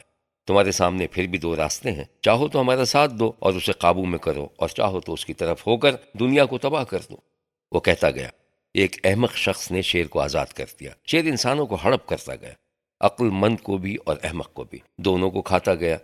کیا یہ دانش مندی ہوگی کہ کوئی عقل والا اگر یہ کہے کہ قصور ہمارا نہیں ہے، ہم نے اسے آزاد نہیں کیا؟ حقیقت یہ ہے کہ شیر آزاد ہو گیا، وہ تمہارے شہر میں بھی جائے گا اور ہمارے شہر میں بھی۔ تمہاری دانش مندی اس کی درندگی کو کم نہیں کرے گی۔ صوفیہ خاموش رہا۔ مائیکل بھی کچھ دیر خاموش رہنے کے بعد بولا، شیر کو مارنے کے لیے ہماری مدد کرو۔ صوفیہ نے اس کی طرف دیکھتے ہوئے آخر کار کہہ دیا، میں اسے تباہ کرنے میں تمہاری مدد کروں گا۔ مائیکل مسکرایا، اپنا ہاتھ اس کی طرف بڑھاتے ہوئے بولا، تم بہادر ہی نہیں، عقل مند بھی ہو۔ صوفیہ نے بڑھتے ہوئے ہاتھ کو دیکھا، کانپا اور اسے جھٹک دیا۔ تمہارا ہاتھ بھی اتنا ہی قصوروار ہے جتنا کہ اس کا۔ مجھے دونوں میں سے کوئی نہیں چاہیے۔ مائیکل اس کے رویے کو اچھی طرح سمجھ نہ سکا۔ باب نمبر 50۔ طوفانیہ کے علاقے میں جاسوسی کرنے کا مقصد جارج نکولائی کی نظر میں یہی تھا کہ اس طرح طوفانیہ کو جتا دیا جائے کہ وہ غداری کا مرتکب ہو رہا ہے اور اس پر کڑی نظر رکھی جا رہی ہے۔ طوفانیہ نے تاڑ لیا کہ ہاک لینڈ والوں کا منشا کیا ہے۔ چنانچہ ایک روز جارج نکولائی کو طوفانیہ کا خط موصول ہوا۔ خط خصوصی ایلچی لے کر آیا تھا۔ اے میرے منہ بولے باپ، کیا آپ نے عہد نہیں کیا تھا کہ آپ میرے خلاف کوئی بری بات نہیں سنیں گے اور ہمیشہ ملاقات کر کے غلط فہمیاں دور کر دیں گے؟ یہ بات پھیل گئی ہے کہ آپ میرے بڑھتے ہوئے عزائم کی وجہ سے مجھ پر شک کرنے لگے ہیں۔ یہ درست ہے کہ میں نے آپ کے سامنے بڑھ بڑھ کر باتیں کی ہیں، لیکن میں نے تو سوچا تھا کہ جس طرح ایک باپ اپنے چہیتے بیٹے کی باتوں کو سن کر خوش ہوتا ہے، اسی طرح آپ بھی خوش ہوئے ہوں گے، یہ جانتے ہوئے کہ جوانی کچھ زیادہ پرجوش ہوتی ہے۔ لیکن کیا میں نے کبھی کوئی ایسا تاثر دیا ہے کہ میں آپ کے اقتدار کی طرف دیکھ رہا ہوں اور آپ کے بعد آپ کے بیٹوں سے سب کچھ چھین لوں گا؟ کیا میں نے آپ کے کہنے پر اپنے جانباز فوجی نہیں بھیجے؟ کیا میں نے اس تمام علاقے میں آپ کے مفادات کی نگرانی نہیں کی؟ تیل کی دولت سے آپ کے خزانے نہیں بھروائے؟ اور کیا میں نے آپ کی محبت اور امداد اور چند ارب ڈالر سے زیادہ کچھ طلب کیا ہے؟ اور اب میں نے سنا ہے کہ آپ میرے خلاف سخت غصے میں ہیں، اور یہ کہ لوگوں کو میرے خلاف بھڑکانے میں لگے ہوئے ہیں، اور یہ بھی کہ آپ مجھے اپنے پیروں تلے کچل ڈالنا چاہتے ہیں۔ آپ کا غصہ میرے خلاف اس قدر شعلہ بدامہ کیوں ہے؟ آپ کا دل اپنے منہ بولے بیٹے کے لیے اس قدر سیاہ کیوں ہو گیا ہے؟ مجھے بڑا دکھ ہوا ہے، بے حد غمگین ہوں میں۔ صرف ایک امید ہے کہ آپ کا پیغام مجھے ملے گا کہ جو کچھ میں نے جاسوسوں، سازشوں، نفرتوں اور بغاوت کی بابت سنا ہے، سب جھوٹ ہے، اور یہ کہ آپ کی محبت میرے لیے غیر متزلزل اور پر اعتماد ہے۔ جارج نکولائی قہقہہ لگانے لگا جیسے اسے یقین نہ آ رہا ہو۔ اس نے آگے آگے پڑھنا شروع کیا۔ آپ کی مدد سے میں اتنا طاقتور بنا ہوں اور اتنی قوت حاصل کر لی ہے کہ بڑی بحری اور فضائی افواج کسی لمحے بھی ٹارگٹ پر بیک وقت حملہ کر سکتی ہیں۔ اطراف میں ایسی دھاک جمی ہے کہ ارد گرد کے ممالک ہمہ وقت اپنی حفاظت میں لگے رہتے ہیں۔ ہماری افواج وفادار ہیں، بے خوف ہیں، دہشت سے بھری ہیں اور میرے لیے مرنے مٹنے کو تیار ہیں۔ یہ لاکھوں کی فوج میری خدمت کے لیے ہے اور میں آپ کی خدمت کے لیے۔ یہ ہماری ہی پھیلائی ہوئی دہشت کا نتیجہ ہے کہ ارد گرد کے ممالک خصوصاً عربستان کے حکمران آپ کے ہاں سے اسلحہ خریدنے پر مجبور ہیں۔ ہم اور ہماری فوج جو کچھ کر رہی ہے آپ کی بھلائی کے لیے کر رہی ہے۔ جارج نکولائی مارے خوشی کے بندر کی طرح کھلکھلانے لگا۔ دیکھا کتا کیسے خوف سے کانپ رہا ہے، میرے سامنے بیٹھا دم ہلا رہا ہے۔ میں نے آج تک ایسا خط نہیں پڑھا جس میں اتنی بزدلی ہو۔ ایک بیٹے نے غصے سے چلا کر کہا، یہ سور آپ کو باپ کہنے کی جرت کس طرح کرتا ہے؟ یہ توہین تو اسی کے خون سے دھوئی جا سکتی ہے۔ لیکن مائیکل نے خط کو دوبارہ پڑھا، پڑھ کر اسے لپیٹا اور پھر کھول کر آنکھیں چھوٹی کرتے ہوئے بولا، اتنے زیادہ خوش نہ ہوں ڈیڈی، میں نے اس خط میں بہت سی ایسی باتیں پڑھی ہیں جن کی طرف بظاہر آپ کا دھیان نہیں گیا۔ مجھے تو اس میں دھمکی کا بھی اشارہ ملا ہے، واضح اشارہ۔ یہ ایک بزدل کا خط نہیں بلکہ نہایت ہی خطرناک اور بے رحم دشمن کا خط ہے۔ جارج نکولائی نے تو حیرت سے منہ پھاڑ دیا۔ اس کے دوسرے بیٹے حقارت سے بڑبڑائے، دھمکیاں؟ بوڑھا باپ چیخا، تم پاگل تو نہیں ہو گئے مائیکل؟ مائیکل نے سر ہلایا اور خفیف سی مسکراہٹ کے ساتھ بولا، نہیں، میں نے وہی پڑھا ہے جو پڑھنے کے لیے اس میں لکھا گیا ہے۔ اس نے آپ سے اپنی طاقت کو دہرایا ہے، فوجوں کی تعداد اور ان کے جذبے وفاداری کا ذکر کیا ہے۔ دوسرے لفظوں میں اس نے کہا ہے، میں طاقتور ہوں، پورے ایشیا میں میری فوج بہترین ہے اور میری خاطر مرنے کو تیار ہے۔ میں نے ایسی فوج تیار کی ہے جس کا کوئی مقابلہ نہیں کر سکتا۔ حملہ کر کے تو دیکھو، میں ایسا جوابی حملہ کروں گا کہ تم ٹھہر نہیں سکتے۔ خط مجھے دو، جارج نے کہا اور جھپٹ کر خط لے لیا۔ دوبارہ پڑھا تو اس کے چہرے کی جھریاں گہری ہو گئیں۔ اس نے یہ بھی لکھا ہے، مائیکل نے پرسکون لہجے میں کہا، آپ جلد اسے اپنی شفقت اور نیک خواہشات کا یقین دلائیں۔ مطلب یہ کہ وہ آپ سے امن سے رہنے کا مطالبہ کر رہا ہے اور چاہتا ہے کہ اس کے خلاف تمام جاسوسیاں بند کر دی جائیں، ورنہ وہ آپ کے خلاف کارروائی شروع کرے گا۔ مجھے تو اس خط سے بدنیتی کی بو آ رہی ہے۔ جارج نے خط کو فضا میں اچھال دیا اور تھوکتے ہوئے بولا، اس نے مجھے دھمکی دی ہے؟ مجھے، جارج نکولائی کو؟ میں اس کتے کو سبق سکھاؤں گا، جاؤ تیاری کرو۔